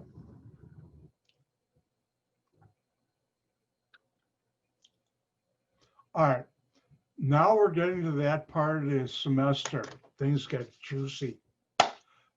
And you should be asking yourself the following question, or asking me, why am I learning this stuff? What's the reason for learning this? Well, the obvious reason is someone told you had to take this class to get into a program or a school. So you wanted to get in there, so you're taking it. But why really learn this? What's the reason? Well, let's look at the last two reactions. What did they do? They replaced the hydroxyl group with a halogen. And the second one was a chlorine. If I started with the first one, HCl, I'd replace the hydroxyl group with a chlorine. So what? How many of you are familiar with artificial sweeteners? You know, like Equal or Splenda? It's a multi-billion-dollar industry, billions dollars in the United States, if not worldwide. Well, let's take a look at that. Probably the most popular brand is Splenda. And Splenda, which I don't use, and I'll explain why later, which is my personal opinion, is a brand that you put it in there, makes it taste sweet, which is why it's called a sweetener. And because of the structure, it gives no calories. Well, the key ingredient in Splenda is sucralose. And hopefully everybody see the molecule on the screen right now. You see it?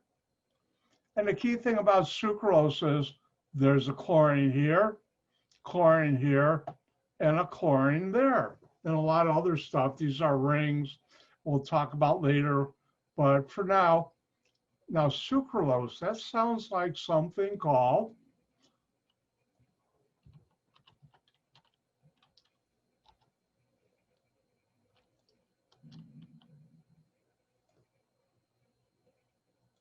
sucrose, which you know is table sugar. And if you look at the molecule for sucrose, do not write this down, it has a lot of hydroxyl groups. If I go back and forth, the difference between sucrose and sucralose is a couple of the hydroxyl groups in sucrose have been replaced with halogens, chlorine. Now, how do they do that? It's a trade secret, but if Dr. White was betting, I only bet when I know I'm going to probably win, I'd say one of the last two reactions I showed you is how they take table sugar, react it to replace a couple of hydroxyl groups, and make it into a molecule your body can't break down, but your tongue tells your brain, ooh, this is sweet, eat it. And they're making tons of money.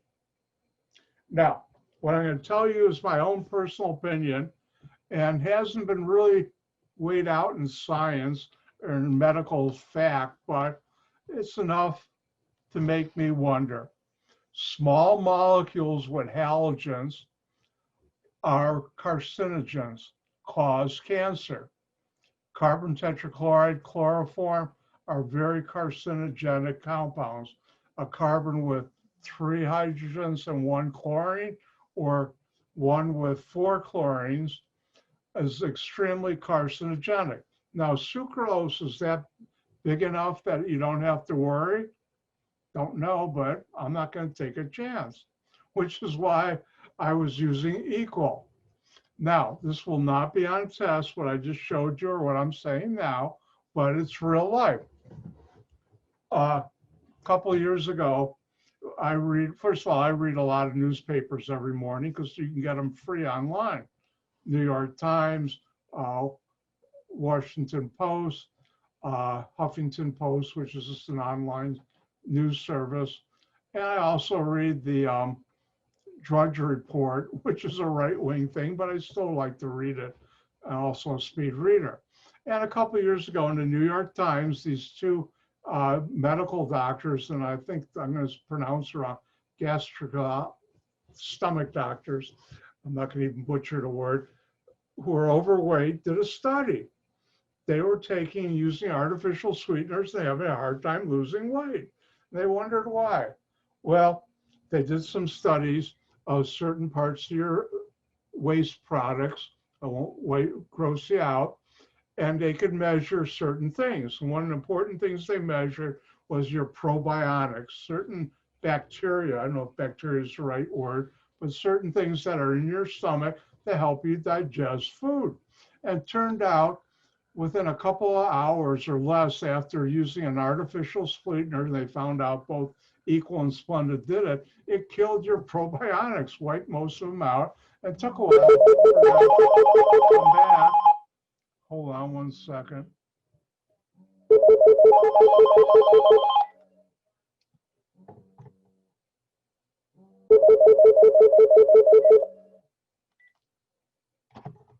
I don't know who that was, and it's probably one of those robocalls. But anyways, what they did was they tested that, and they found amazingly after you ate a food product with an artificial sweetener, it killed a lot of your probiotics, which defeated the purpose of taking an artificial sweetener. One, it made you hungry quicker, which means you're going to eat more, which is the whole idea of a sweetener is, well, you don't take in calories because it's sweet, not sugar. Well, about a year later, and I'm not sure exactly how Dr. White came down with a really bad case of food poisoning. I mean, really bad. I'm not going to go into the gory details. I went to my doctor when we were trying to get me healthy again, and he said, all right, eat certain things. And I said, I read this article in the New York Times about artificial sweeteners, which at that time I was using Equal exclusively in my tea. I drink artificially sweetened pop. And so I was taking a lot in. And he said, something, I read that too. I would stop that. And he said, and this guy, my doctor is thin. But anyways, he said, I have a problem with artificial sweeteners where they upset my stomach, so I don't eat them. So what did I do? Well, luckily I got back being well again. Yeah, it was the first time I found out you can buy probiotics. They can sell them under a certain brand. I can't think of the one I use when I need to, but that helped me. I stopped using Equal. If I were taking Splenda, I did the same thing. Everything I had, I threw out, except the pop and the cans I brought to college. I had COD and gave it to the woman who runs the dental clinic, said, pass them out. I don't want them anymore. And she did. All right. But anyways, what I went back to was sugar. I figured, all right, I'm taking sugar in my tea. I'm drinking 3 cups tea, 3 tablespoons of sugar. I'm going to gain weight. Guess what? I didn't. If I watch my diet and still take in sugar, I lose weight. So, one, you understand how they make molecules with a general reaction. And 2, I just gave you a little history about why you should stay away from any artificial sweeteners.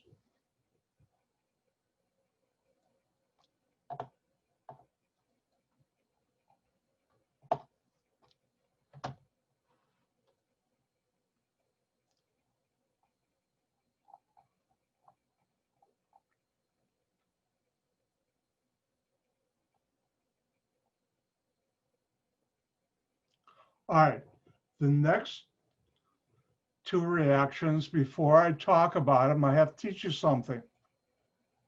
And what I'm going to teach you, switches click. Oh, it broke. Click. Let's try this one. Click. There, it's fixed now.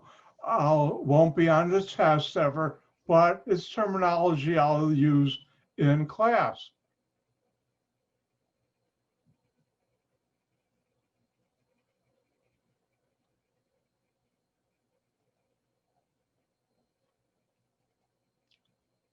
And let's talk about alcohols.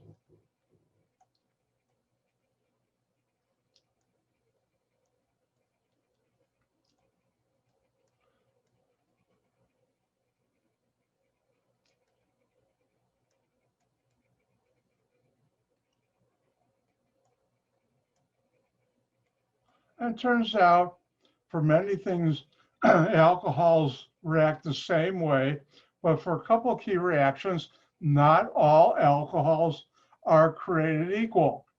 Real quick, can everybody see those three alcohol general structures? Thank you. All right. When there's one R group on the carbon with the hydroxyl, we call that a primary alcohol.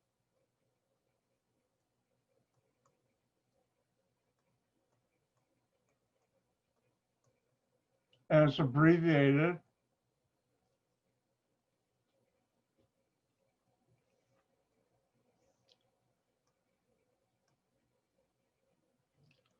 primary alcohol. When there are two R groups, then R prime, this tells you can be different from this R group or the same. And when there are two R groups on the carbon with the hydroxyl group, we call that a secondary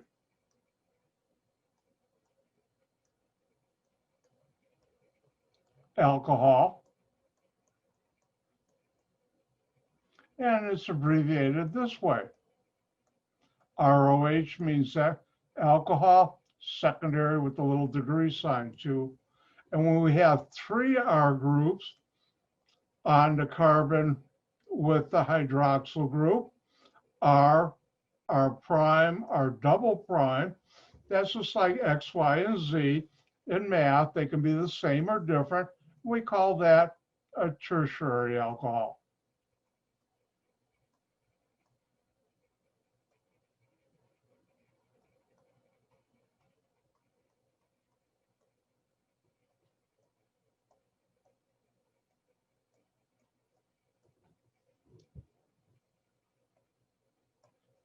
So one R group, primary alcohol.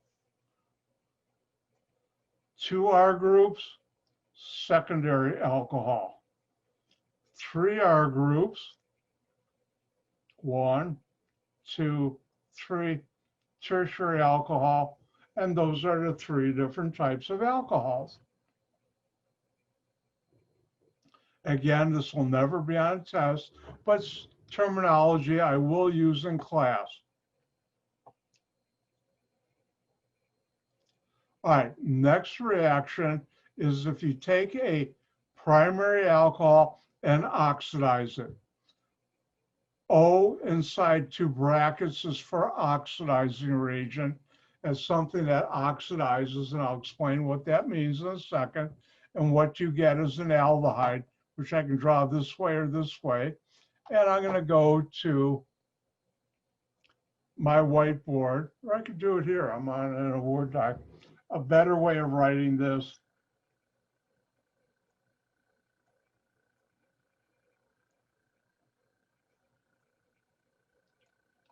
Oxidizing agent, and you lose a hydrogen here, and you form a carbon oxygen double bond, and this is called an aldehyde, which we'll have a whole chapter on later on. But right now in reactions, so this is oxidation of a primary alcohol, and that's what you get. You can also write this way. Sometimes my software, I forget to put the C in, and here I show more of a bond angle. You could also write it like this, like a double bond angle. Either way works for me.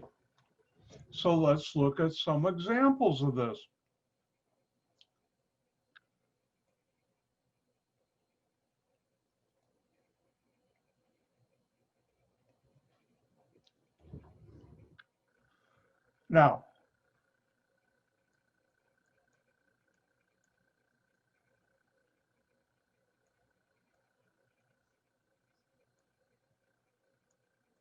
Now, why do I do this? Because what it really means is, ooh, that's weird, it changed colors on me. Oxidizing agents can be something like potassium permanganate, sodium dichlorate, potassium dichlorate, and others, manganese dioxide.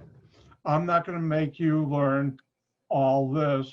I'm just going to use the standard abbreviation right there. So the question is, what's the product or product? We look here and say, what's different? Hydroxyl group on a carbon, but this is an alcohol, but we're oxidizing it, and this is a primary alcohol. And you lose the hydrogens from the oxygen, the hydrogen, the hydroxyl group is on, and you form an aldehyde. That's a carbon-carbon double bond there. Here's my R group. The carbon with the hydroxyl group becomes this carbon, which I'll teach you what that is later. So my product is this. Now, good news. These are a little challenging for synthesis. On a test or a final, this reaction, I will never give you a synthesis problem, but I will give the product or products.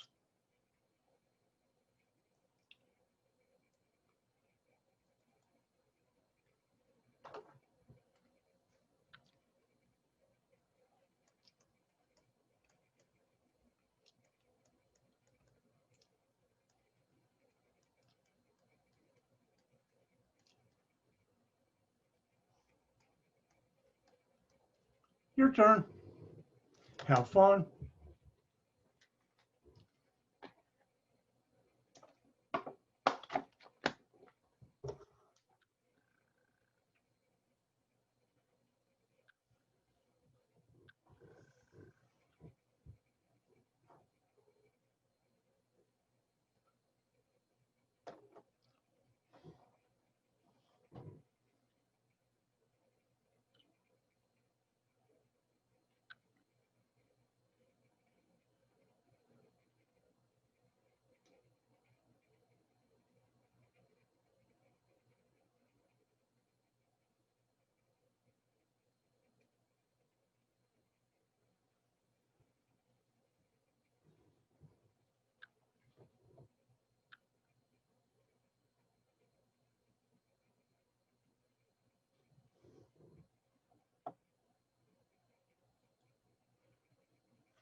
And when you're done, give me a thumbs up or smile or something else creative.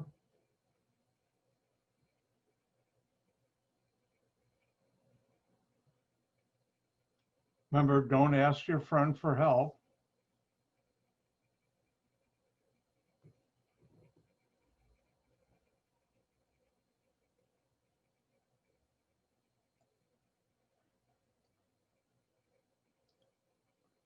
All right, I think anybody need more time? Going on, I'll give you another 22.8 seconds. As I see people still working on it.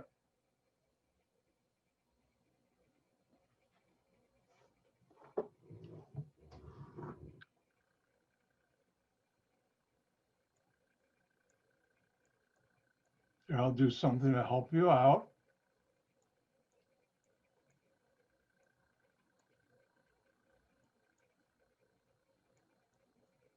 All right, I think everybody's done. Let's do it.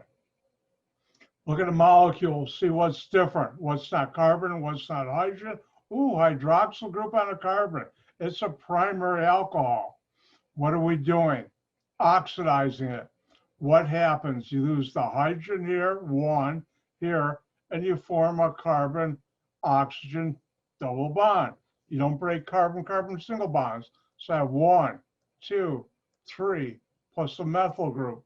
1, 2, 3, plus the methyl group. Here's the carbon with the hydroxyl group. It will now be this carbon,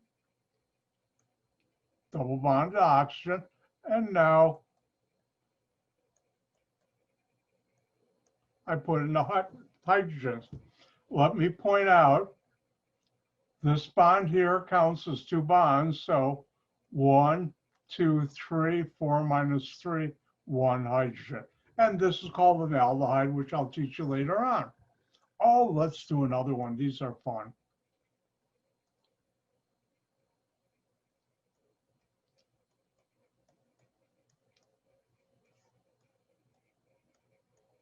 Your turn. Give the organic product or product for the following.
I see some people are done, but a few are still working.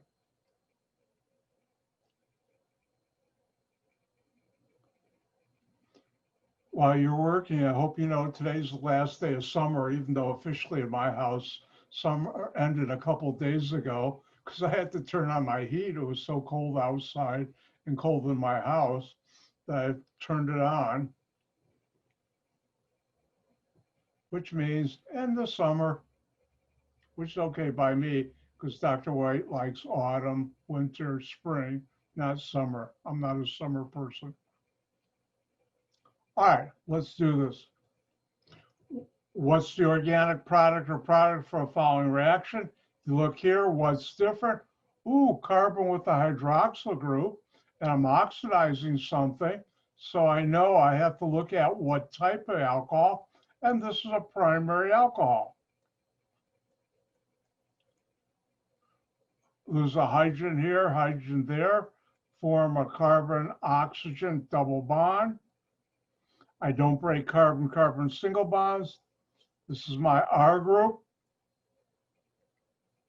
Here's the carbon with the hydroxyl, becomes this carbon. And you make that molecule. And that's how you do that. And again, I won't give you a synthesis ever with this reaction, general reaction.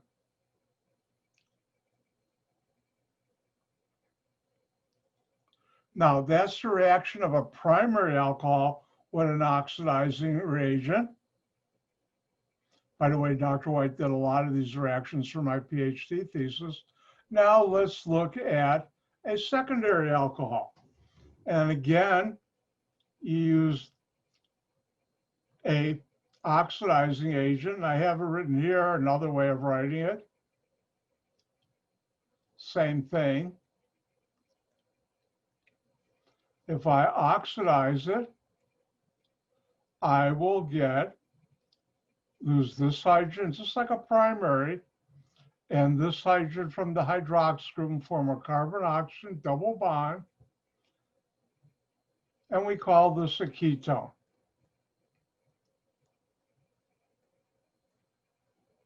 And there would be a carbon there every bend of the line.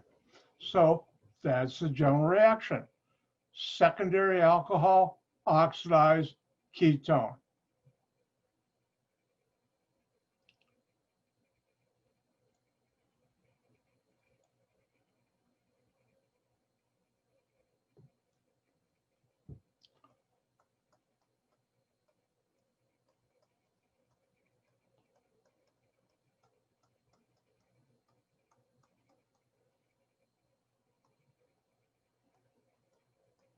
And if we look at this reaction, I have, ooh, what's different? What's not carbon-carbon single bond or carbon hydrogen atom? Hydroxyl group on a carbon. Alcohol, but I'm oxidizing it. What type? Here's my carbon. It has this group and this group. It's a secondary alcohol.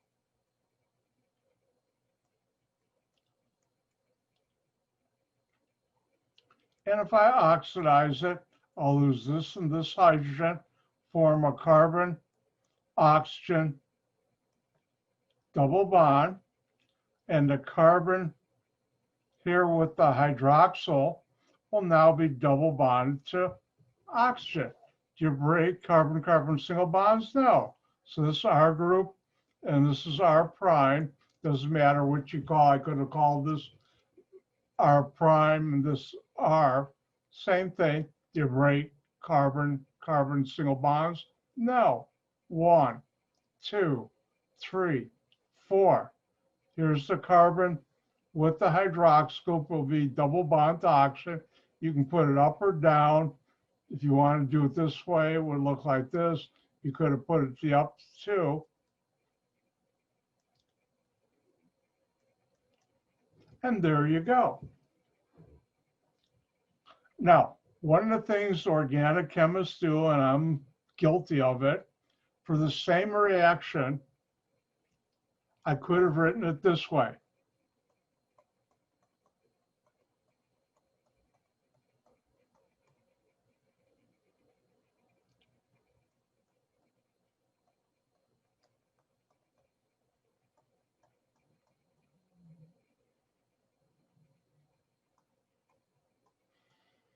And all I've done is bent this a little, which you can.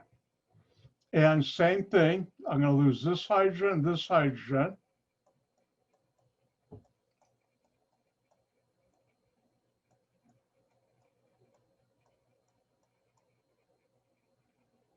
And here's what I get. Let's call this B.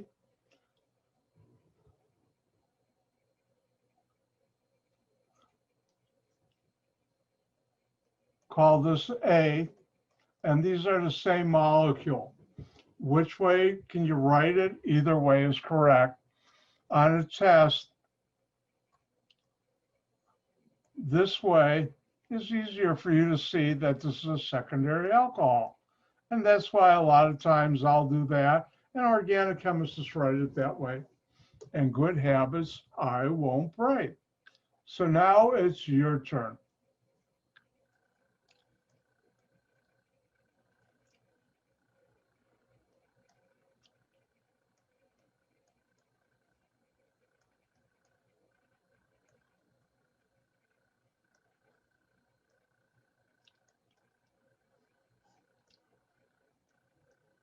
And why don't you try this one? Have fun.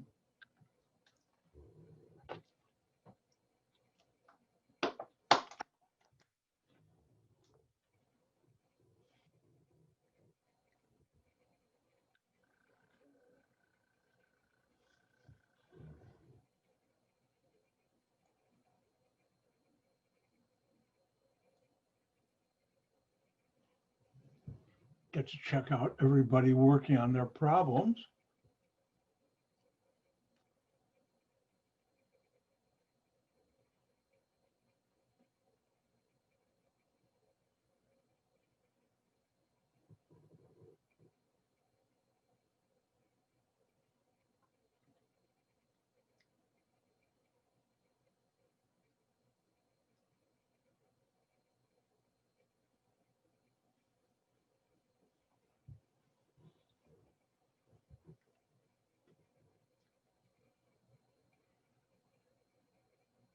Thank you, Paige.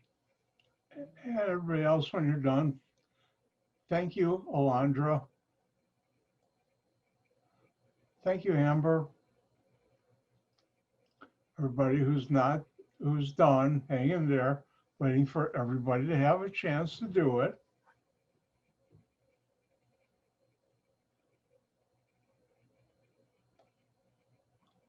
Boy, time flies. I thought I just started this. All right, let's get going. What do we have that's different in this molecule? What's not a carbon-carbon single bond, carbon or hydrogen atom, hydroxyl group on a carbon? I'm oxidizing it. O inside two brackets means you're oxidizing it. And now this is a secondary alcohol.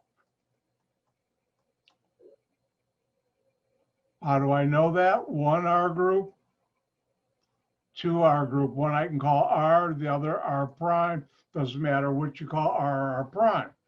And when you lose the hydrogen here, hydrogen there, and form a ketone. You don't break carbon-carbon single bonds. So here I have 1, 2, 3, 4 across plus a methyl. Here's the carbon with the hydroxyl group. It'll have a carbon double bond to oxygen. You can go up or down. I'm in the down mood today. Down my oxygen, not my way I feel. I'm in an upbeat mood. I'll tell you why in a second. And that's the molecule you get. And why is Dr. White in a upbeat mood? And that's because I should have said when we started out, the Shana Tov, which if you celebrate, it's a new year. Yay! Happy New Year.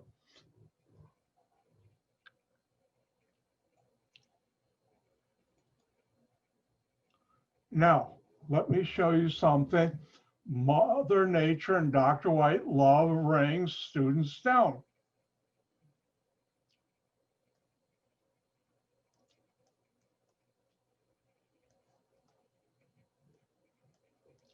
And the question would be, what's the organic product or products are following?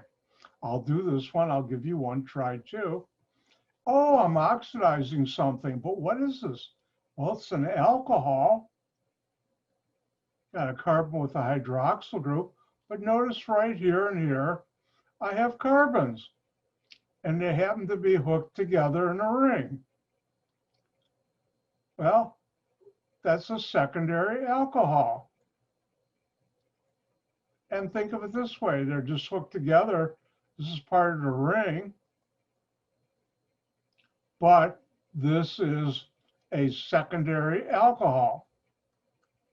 And I know I lose hydrogen here, hydrogen there, form a carbon-oxygen double bond. Everything else stays the same. Well, there's a hydrogen here, hydrogen there. How do I show that? Do you break carbon-carbon single bonds? No, I still have the ring. Here's my carbon. That's this carbon, which becomes this carbon. And you get this type of cyclic ketone. You can't have that happen with aldehydes, but with secondary alcohols, you can. And by the way, I did my PhD thesis with ketones, cyclic ketones. So Dr. White's smiling now because it brings back old memories, good memories.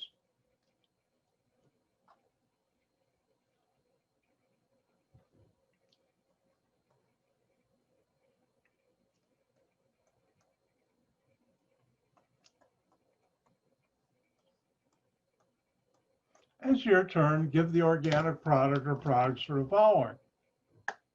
Go.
Like I said, Dr. White, Mother Nature love rings. Students don't. When you're done, give me a thumbs up. If you're having trouble, give me a thumbs down. Oh, they don't do that. You got to turn on your monitor. All right. I'll give you another 20 seconds.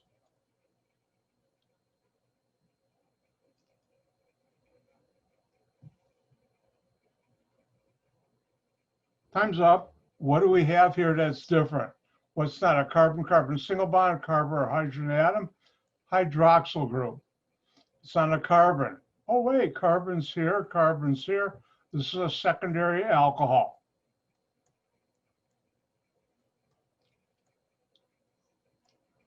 I oxidize it, and that's what this means, O in brackets. I lose these two hydrogens, form a carbon-oxygen double bond, which you'll see is quite important. Well, I can lose the hydrogen from the ring, and here, do I break carbon-carbon single bonds? No. So I still have my ring, I still have my methyl group. Here's the carbon that was here, and this will now be double bond to oxygen, and you get a ketone. Dr. White is happy. I'm always happy around ketones and aldehydes. I'll explain more later on when we get into that chapter.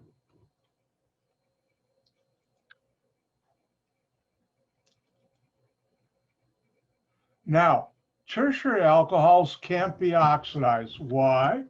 Let's take a look.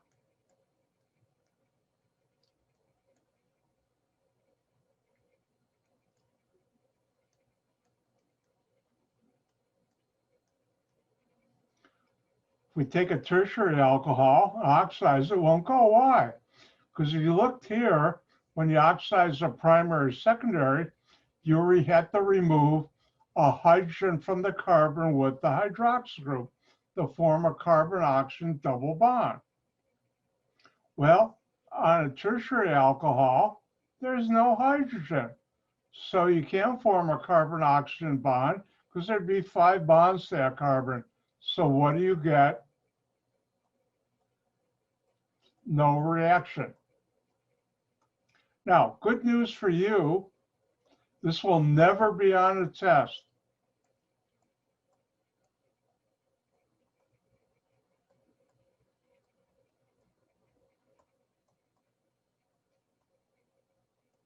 Or on the final. And you all witness I wrote that. Why? When I was an undergrad, the teacher I had would give the organic product or products, and sometimes the answer was no reaction. I didn't like that. If you're asking me give the product or products, well, there should be something I should put down. So because of that, I will never ever put on a test or a final a reaction where the answer is no reaction. So what that means is I can't use that reaction, so I won't. And also, never ever on a test or my final put down the words no reaction. Because if I ask you give the product or products a certain reaction, guess what? It will react and will make something.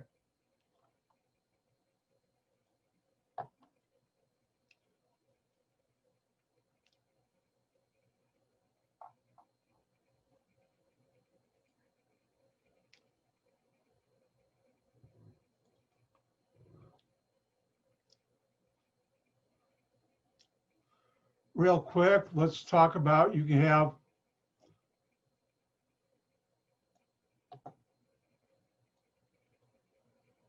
alcohols with more than one hydroxyl group. The switch is off, but let's talk about it.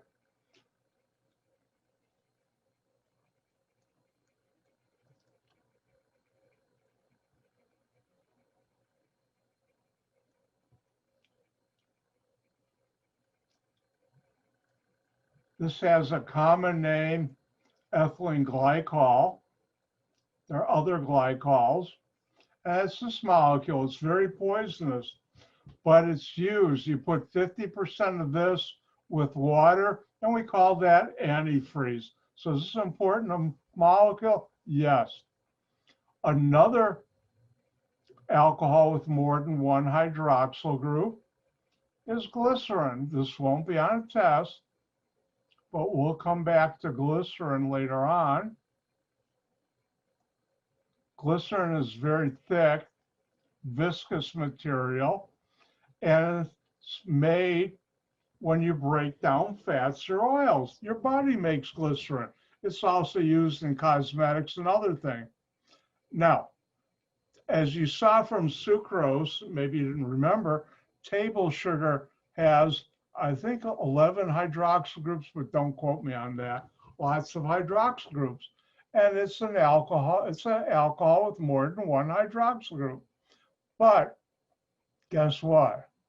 If you consume a lot of sugar, you're not going to get inebriated. Only a certain molecule does that. And finally, let's talk about polyvinyl alcohol, which is abbreviated PVA. And most of you have polyvinyl alcohol in your house. And you'd be saying now, Dr. White, I don't have that in my house. You do. Let's find out where. Polyvinyl alcohol is a polymer, which I'll teach you later in the semester what polymers are.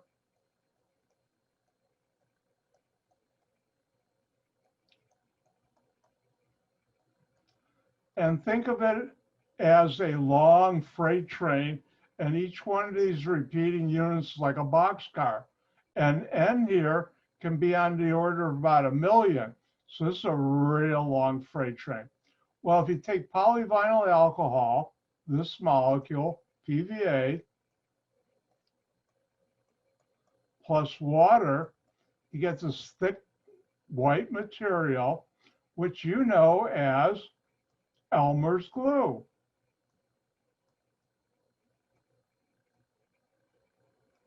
And when we get into polymers, I'll teach you more, but paper has hydroxyl groups.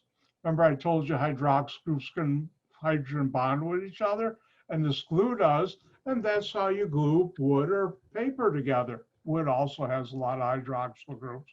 I'll teach that later on. All right, turning the switch off. Will this be on test? No, but I'd like to talk to you about something. I think you've all heard about antioxidants. Antioxidants, if you've been following medical science, having them in your diet are good for you, keep you healthy. And you can get them in green leafy vegetables like spinach.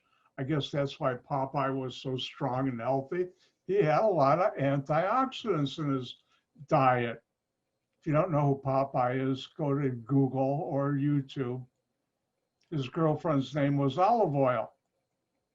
But anyways, it turns out air has oxygen, and the oxygen can oxidize certain things in food and lubricating oils and even in your body, and that breaks them down. And this is caused by something called radical formation, which I'm not going to get into in this class really, because I could do a whole semester on radical organic chemistry. Now, certain phenolic compounds, phenolic means molecules that contain a benzene ring with a hydroxyl group, react with radicals to form stable molecules that don't react. These new radicals are just, I'm going to sit here and not do anything. Where normal radicals just tear everything apart, they can. And for a long time, two of the most famous were BHA and BHT, which were found until recently, about 8-10 years ago, in foods like potato chips, which is a dangerous one for Dr. White.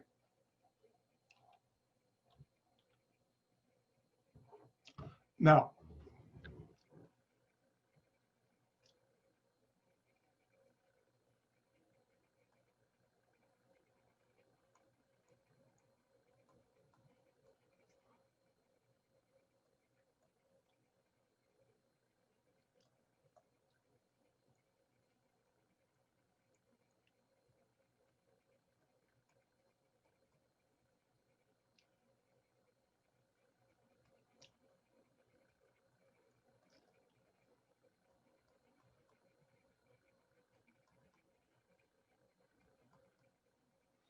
and this is the structure of BHT, and that and BHA, where this is a OCH3 here, and you only have one T-butyl group. Remember T-butyl group?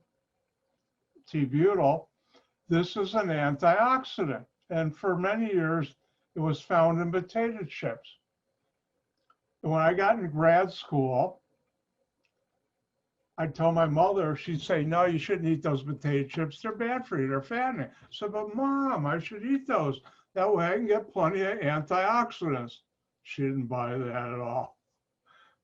But anyways, antioxidants stop those things happening to your body and also in foods. How many of you ever tasted rancid butter or crackers or anything? You know, go, ugh. Well, that's because it breaks down double bonds to new molecules that Mother Nature has made to taste. Ugh. And well, I better go this way safely so you don't get any virus. Ugh. But anyways, we got a joke even in hard times. But it's important. Now, there have been medical, oh, by the way, that's also why Dr. White likes tea butyl groups, because they help keep my potato chips fresh. Now, about 10 years ago, organic chemists found a way of making wrappers for potato chips, the package lining, which stopped oxygen from going through like the old ones, and they didn't have to put any antioxidants. Now, if you buy potato chips, you know how they feel like there's gas in there? And there is. They put nitrogen to drive out the oxygen to keep them fresher on the shelf until you buy them. Now, medical science, some medical science, and here I'm way outside my area of expertise, have theorized that radicals in your body help aid you, and that's an important thing of antioxidants. Is that true or not? I think the verdict is way, way out, and nobody really knows. But if I look at the clock, oh my goodness, time flies when you're having fun with organic chemistry. And with that, I'm going to do my world famous sign off. It's time to say goodbye. Don't forget, Wednesday at 4, I'll send out the password for test number 1. You'll take it at home. If you don't have a printer, just write out your answers. I have a file that's attached to the download test file. I think I'll make a folder sometime today or tomorrow, how to make PDF files, and I'll put it in its own folder on D2L. But sometimes Tuesday, download that, and then you'll take the test and get it back to me by Thursday morning, 10 a.m. With that, I'm going to say, Gang gesund, have a great next couple of days. I'll be getting all the labs caught up. I'll be doing that today and tomorrow. Lab number, what are we, 4 or 5? I lost count. Is already on D2L for you to download. It's a quick lab. I don't know. I think we're on lab, let's see, lab 3. I'm getting confused with my other class. But anyways, it's a quick lab because usually right around when we have this time of the year, I'll be giving a test. So it'll be right after the lab. So I made it quick. With that, bye. Gang gesund, be healthy. If you have any questions, stick around.